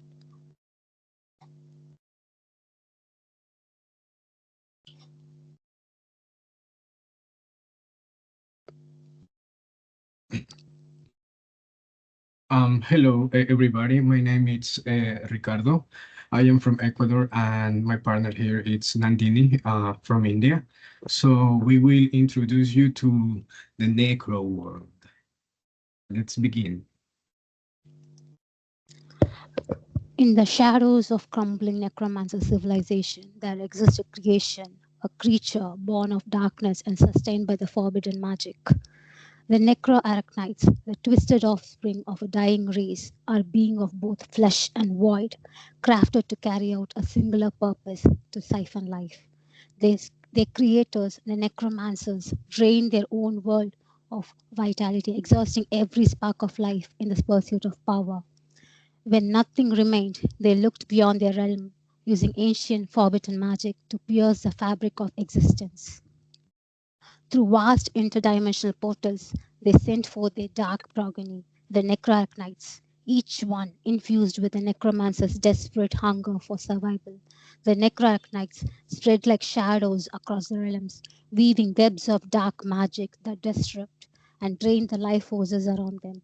Each creature is more than a vessel, it is a lifeline woven from death itself, carrying the essence of cursed lineage. They move through the vibrant lands, consuming, draining, leaving behind only silence and shadows. These creatures are the embodiment of the creator's unyielding ambition to extend their existence, agents of death, seeking life beyond their own world's decay. In its initial form, the creature is known as a soul seed larva, deceptively small and quiet. It begins to awaken to its purpose, developing the ability to sense the faintest traces of life force. The soul seed larva is not yet a threat, but a promise of darkness to come. It learns to identify energy signatures and adapt the art of soul banging, laying the foundation for the predator it will become. Even as a mere larva, it pulses with the insatiable hunger, readying itself for the future transformation. Beneath the shadowed exterior lies the soul-born endoskeleton. The inner structure is more than just a support. It is just a vessel for dark energies. Souls claimed by the creature began born within the skeletal framework, fortifying it with each conquest. The soul-born endoskeleton serves both as armor and energy conduit, channeling necrotic power through its very bones. Every fragment of life it drains is captured within the spectral framework, amplifying its strength and resilience. Encasing the endoskeleton is a spectral-born exoskeleton, haunting and ethereal. Their outer shell appears to shift in the shadows, blending spectral essence with the skeletal form. The spectral-born exoskeleton grants this creature ghostly presence, enhancing agility and creating an almost spectral illusion as it moves. This armor cloaks the creature in a veil of otherworldly mist, making it a being that haunts rather than merely hunts. The life-bane mask is a shadowy outer layer, veined with necrotic energy that absorbs nearby life forces. Their darkened skin pulsates with cursed vitality, encasing the creature in an aura of death that feeds its relentless hunger. A living shroud, it drains the essence of anything it touches. In its ultimate form, the creature reaches the apex of life-bane. This is the pinnacle of its evolution, a life-draining entity unmatched in its power. Now, it is no longer just a predator, but the embodiment of necromancer's darkest ambitions. The apex of life-bane exists to consume life itself, with the insatiable hunger that only grows with each soul it consumes. In its form, it stands as the highest expression of necromantic power, an apex power forged from shadow and death. Arched atop its form, the Billstock Sentinel serves as its watchful guardian. This headbutt peers beyond the veil of worlds, sensing life forces and energies that lie just out of reach, acting as both scout and sentinel. It enhances the creature's awareness, turning it to the faintest flicker of life.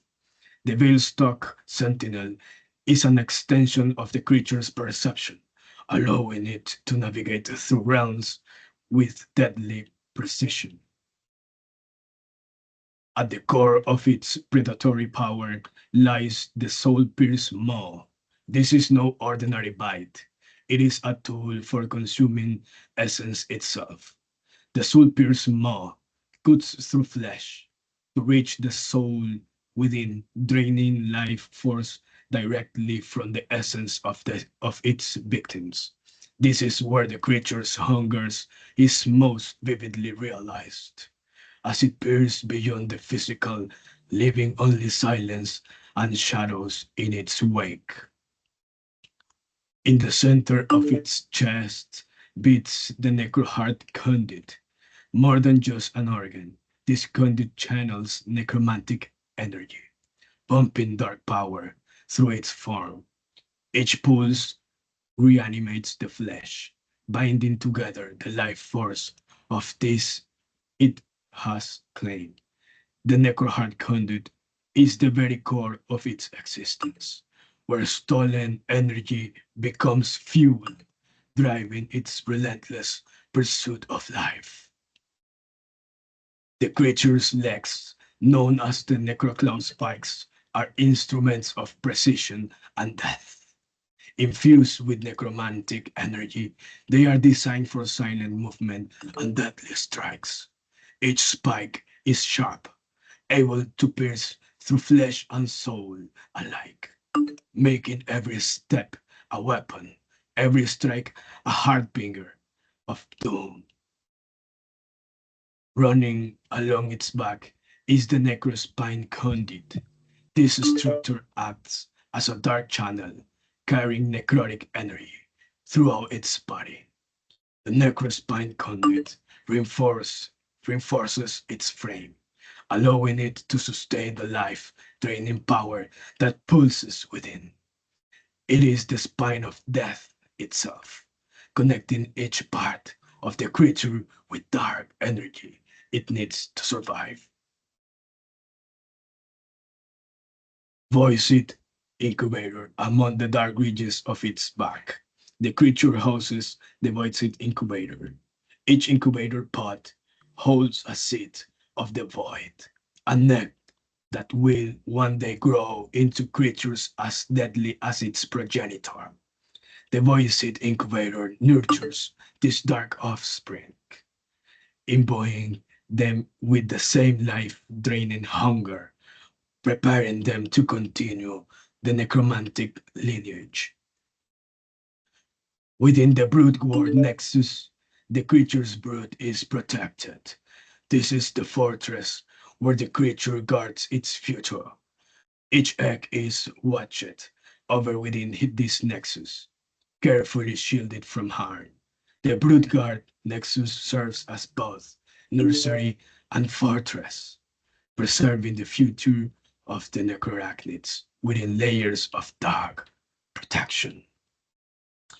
Inside the shadows of its back lies the shade pod embryo. Each pod nurtures an embryo, allowing it to mature in darkness. The shade pod embryo grows, preparing to one day join the hunt. This is where new life forms within the creatures, hidden in shadow, developing into the next generation of life-draining predators. In the lurker's vigil pose, the creature is a silent shadow, poised and watchful. It observes with cold anticipation, waiting for the perfect moment to strike. This stance reveals its patience and precision, blending seamlessly with darkness, a hunger lying in wait. In the hunter's vigil pose, the creature's gaze sharpness, its body taut with intent. It has locked onto its prey, preparing to close the gap with predatory focus. Here it is pure vigilance, a being of singular purpose, poised to unleash its hunger upon unsuspecting. Finally, in the predator's lunge pose, the creature is the very embodiment of attack. Its body coils, its limbs tense, and in an instant, it lunges forward. A flash of bone and shadow, striking with deadly precision. This movement is a calculated, devastating strike, delivering the full force of its dark power upon its prey.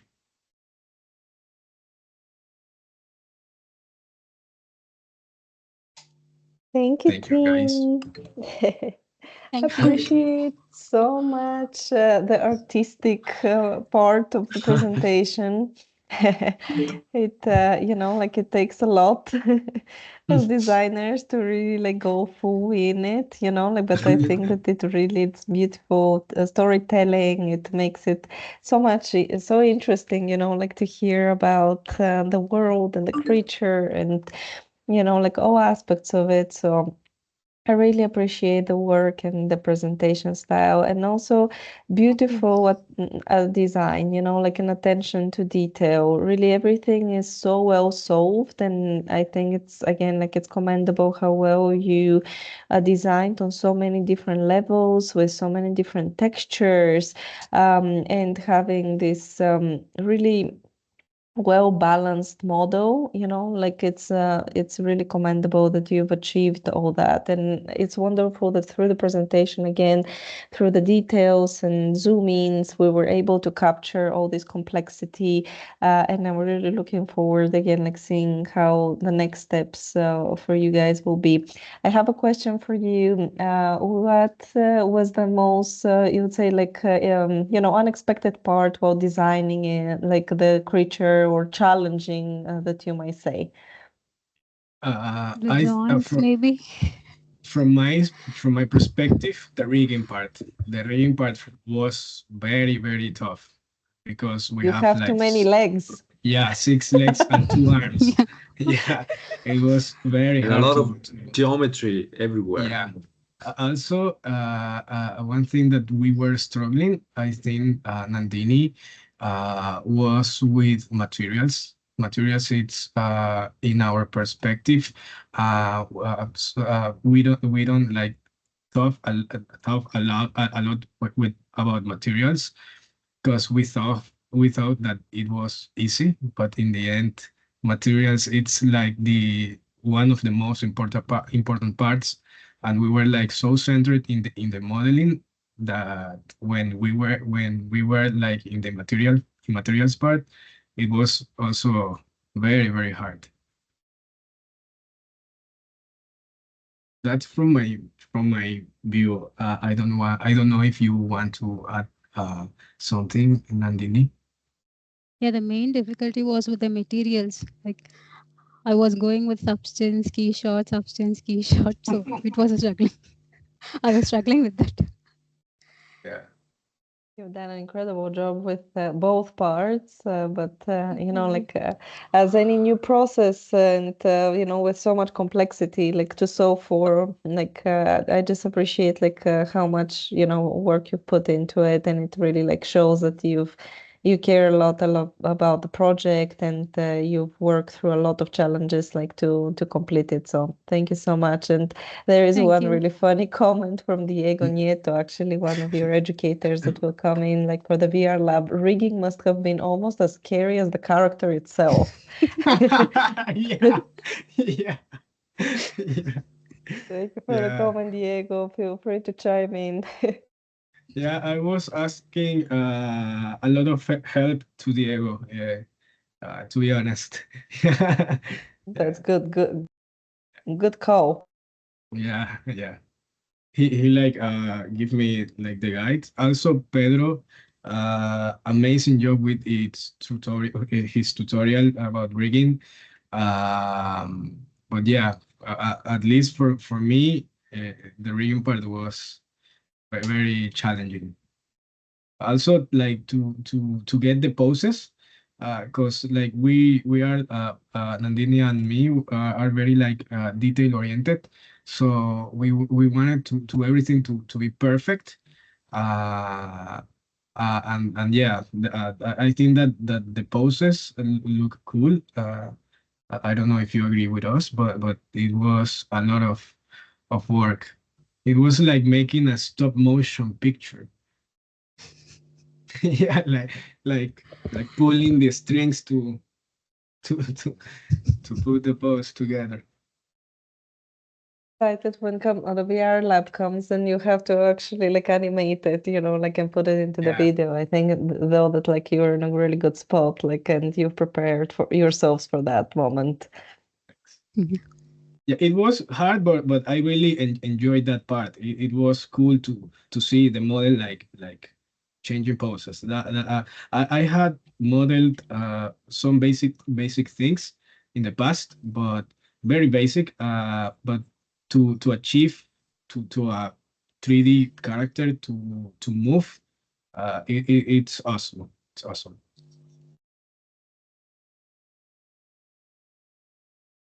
Guys, congratulations. Really great project. You did a lot of work on it. Super cool presentation. Really Thank you. amazing. Thank you. It's like a half part of the project. Yeah, really great work with the rigging. I'm sure it was really hard, but yeah, you get really cool, scary poses. And your work with materials, it was like, as you said, it was hard, but that's cool that you just figured that out. And yeah, you get a really great result. Mostly with this green jelly material. Looks super cool. Scary, but super cool. Yeah. Thank you. Thank Yeah, you, Maria. really good project. Congratulations, guys. Super cool. Thank you. It means Thank a you. lot. Yeah, it does. Hey guys, great work on the creature, and like I like how we have rigged like insect like the pose, and the best part like which I liked was the biped, and all the other legs were like acting like maybe other hands, and that was really cool. And I love the Thank you. material selection and all the textures you have used. Great work, guys. Thank you. Thank you, Akash. Thank you very much. Ricardo, Nandini, hi. Hi. Amazing narration, amazing Thank you. storytelling. You did that great. Thank you. Yeah, So thank I you. really love your design. Really love the face, the teeth. They look amazing.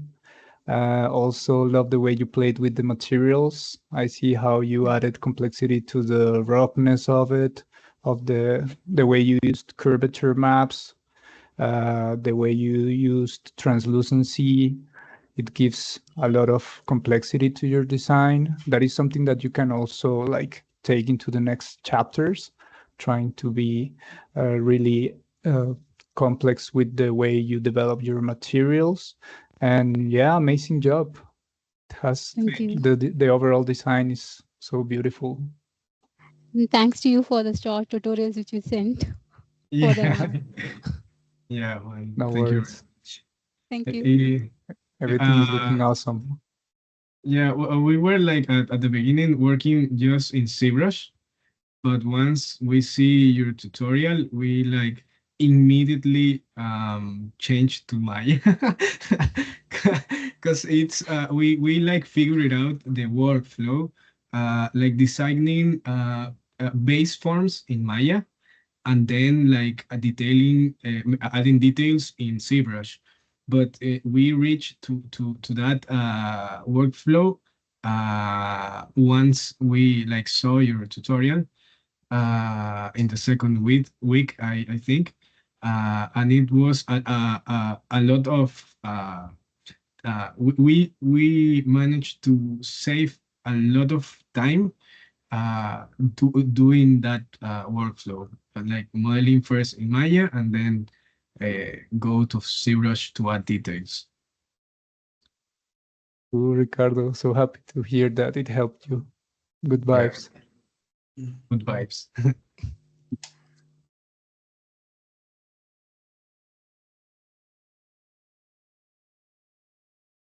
Thank you, team. Great job. Thank you. Thank you. Yeah, from the first weeks to until now, like it changed a lot. Like every time, every single week we came and there is something new, and you keep postponing the materials. I'm like, guys, materials are very important, and yeah, I'm very happy from where we were in the beginning, and now the textures and everything comes together. Yeah, great presentation, and thank you for your efforts. Thank you. Thank you, Tank. Okay, and Congratulations, team. Also from me, it's really, really amazing project, very unique. Also, the storytelling was really, really nice. And the character, and for sure, the rigging hardship is worth it. Like the final results are totally amazing. Congratulations, and looking forward to the next presentation chapter. Thank you. Thank you. Thank you very much.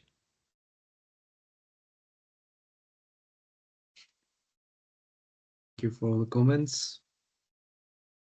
Let's is there any other comments, or we can move on?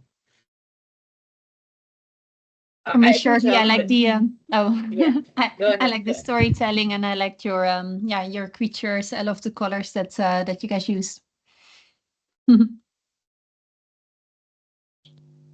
Thank you. Thank you. Yeah, I just also want to say about the color palette, because we mentioned that in the concept lab as well, that it's very unique and like more like sci-fi thing that you are approaching with this alien creature. And I also love how much details and the layering that you have done, like each layer intertwines with each other and just like adds to the complexity. And like in itself, material in itself stands for itself. Like the emissiveness, it is so unique. The transparency on the helmet, it's so unique. So you are like very right on the choices of the materials and where to place it to make that balance. And I know this creature is so hard to rig it, but looking at your results, you make it look so easy, and make it look so good. So really congratulations on that. But you did really a great job on rigging as well. Thank you, Eva. Thank you. It was so hard, but thank you. Thank you, everyone. Let's move on to the last team, B5.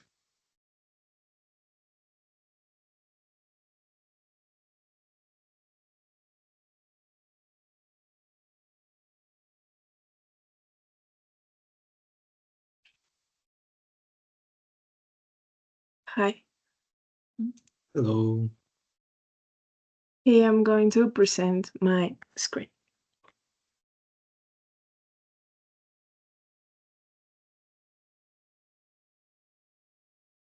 Did you see it? Yes, all good. Awesome. Wait me a second. Well, hi, I'm Adriana Toski. I'm a landscape focused architect and an aspiring engineer. I'm Heather Blakey. I'm a sports product industrial designer. And we are going to present Tempest Keeper, our project from Chapter 1. Relentless storms ravage this rugged world, its endless mountains and valleys lashed by hurricane-force winds. Peaks rise like jagged sentinels, battered by tempests that come and go without mercy. Small mountain villages cling to cliff edges. These handcrafted structures told the story of a community that had learned to bend without breaking beneath nature's fury. They stood strong, yet isolated, each village a solitary bastion in a vast wilderness. The storm subsides briefly, and blue skies emerge. Waterfalls cut new paths down the mountainsides, and a rare moment of calm washes over the land. But debris lies scattered, scars of past storms remain. Here, each village stands alone, enduring this wild world. Though united by a common struggle, distance isolates them. A calm before the next storm, and dark clouds are already gathering on the horizon. And then there's Ray, a guardian and a protector. Ray is more than a formidable figure. She is a beacon of resilience in her village, embodying a strength shaped by the relentless elements around her. We are the creators of Ray and her loyal companion Thorito. Through a blend of AI explorations, low poly modeling, mesh sculpting, we crafted their forms and identities. To bring their world to life, we developed materials and textures, some manually, others procedurally. We rigged Ray, defining each joint and movement by hand alongside automated rigging tools, ensuring that every gesture and step spoke to the resilience of her world. Ray's body is both delicate and strong, designed to withstand the violent winds that define her home. Her long legs grant her the speed to outrun storms and the agility to navigate the jagged paths that surround her village. Her slender, flexible form absorbs shock as she maneuvers through the rugged landscape. Ray's streamlined frame minimizes resistance, allowing her to glide effortlessly against even the fiercest wind. A soft, glowing energy source pulses in her chest, fueling her spirit. It keeps her warm, vital, alive, embodying the quiet hope that fuels her every step. Above her head, wings unfurl, created for swift flight and agile hovering, essential for navigating the mountains quickly and effectively. Vine-like tendrils extend from her body, ready to latch onto objects, and her high traction boots brace her in high winds. Ray's entire design reflects survival, yet she moves with a grace that conveys resilience and strength. Her sleek, lightweight armor shimmers in the pale light, each part crafted by nature, honed by necessity, designed for protection, warmth, and survival.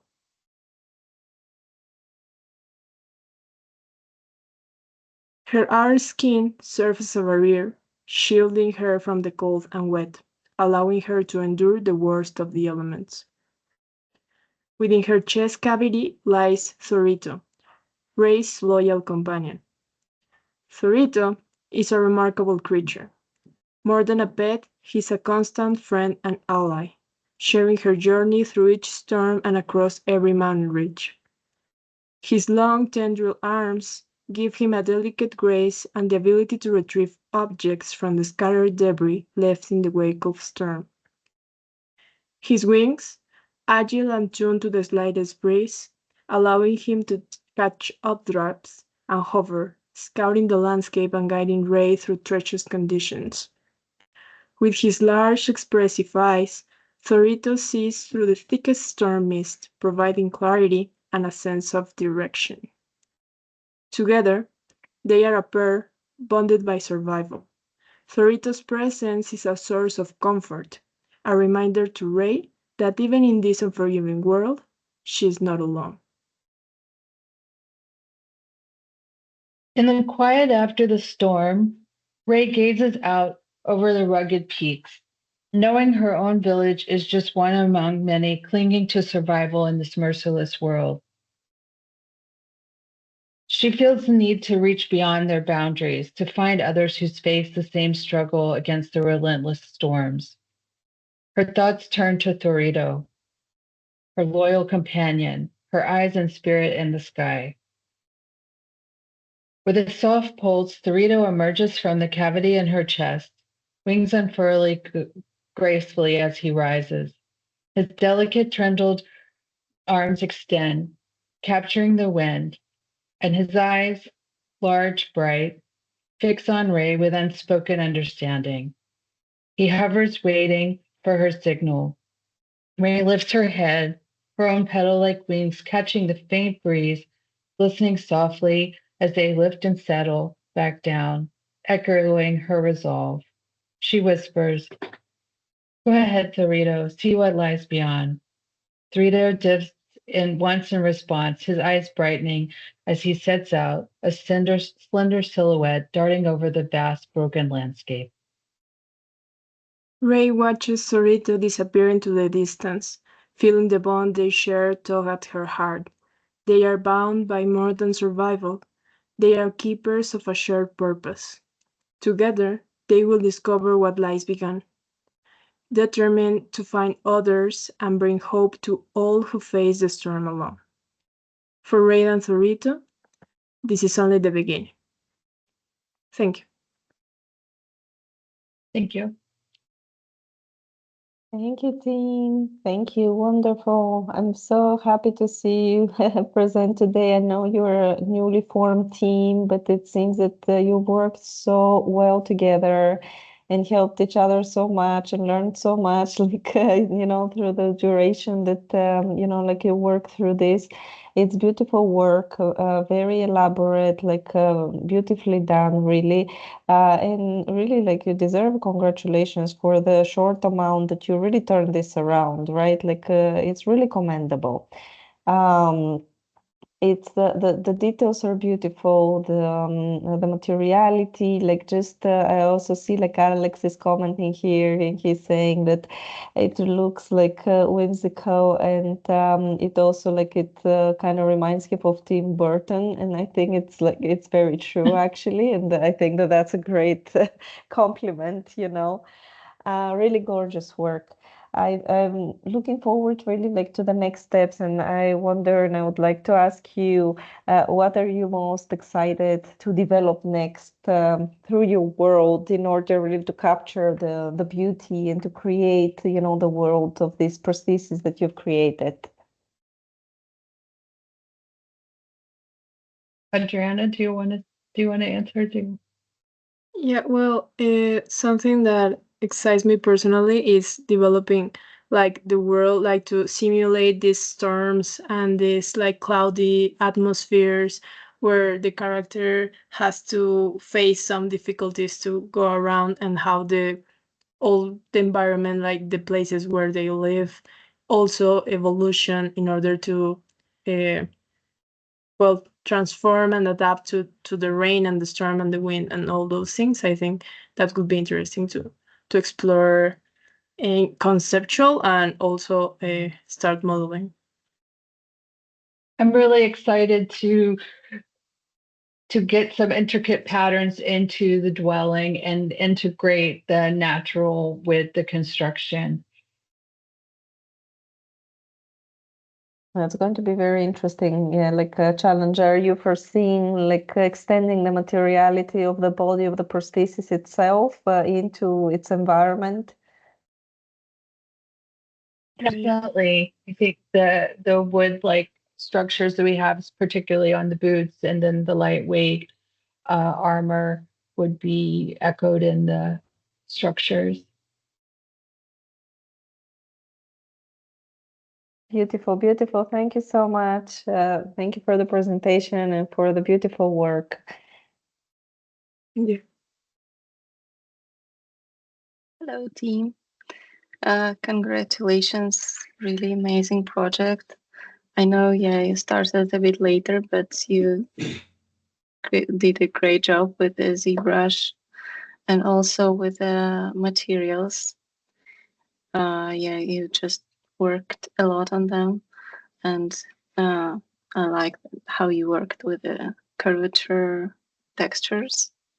They added a lot of details on it, so that's really cool. And this cartoonish style, it's really great, design language. Super cool. And yeah, that you go really close to your reference images, and you have really great Midjourney exploration. So yeah, super interesting how you will work on the next chapters. Well done, girls. Thank you, Maria. Thank you for your help in getting me caught up. I really appreciate it. Cool. Super welcome. Adriana, Heather, hi. Hey. Thanks for all the efforts. The way you were able to catch up so quickly, it was really amazing. The final results are looking stunning. Love the materials. Love how the design is looking. Looks really balanced. Also love the consistency at the end with the base AI. That's very important. Also, thank you for experimenting with different workflows. I know you tried a lot of stuff, so that's really cool. It's going to help you in next chapters. And also, yeah, congratulations on the personality that these guys have. That this guy is having. It's looking really cool. Congratulations. Thank you. Thank you. Definitely, you and Michael and Pedro, all of the tutorials were so helpful, and then the additional help. And then Tung, thank you for all the extra time you gave us and the push. Was really helpful. Adriana, I want to highlight Adriana's workflow that she developed using Mixamo and extracting the skeletons and using them in Maya to help us get so many positions in rigging. It was really genius. Yeah, the poses you've done are super cool. I love that picture when the character is like sitting in front of the bed. So it's super nice work with the rigging and posing. Yeah, this one. It's super cute.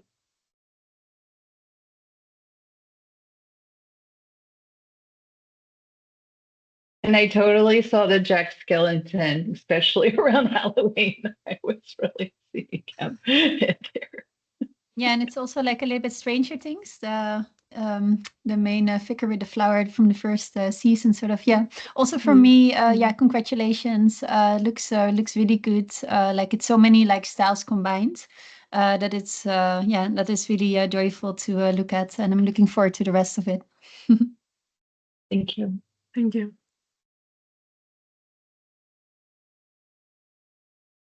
I second all the comments about the style of your characters and the sort of like feeling or vibe that it gives off. It's very fantastical and wonderful. It also kind of reminds me of a cherry tree, and it has, I don't know, just this beautiful natural quality. So I'm really interested to see how you take these organic natural elements and combine them with more machined elements for your environment.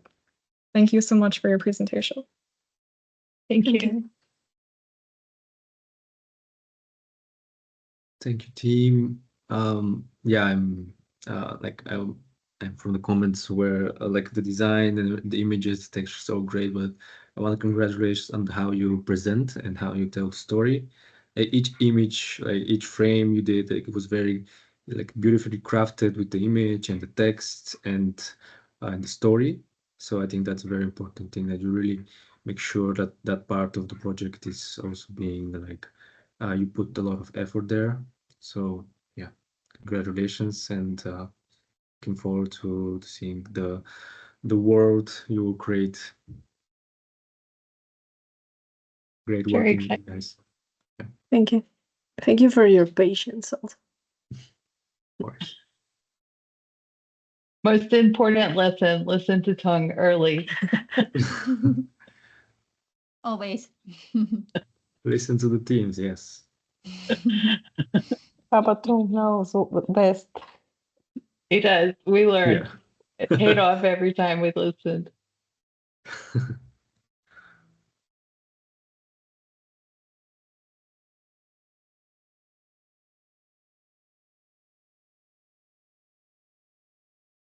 Do we have any additional comments?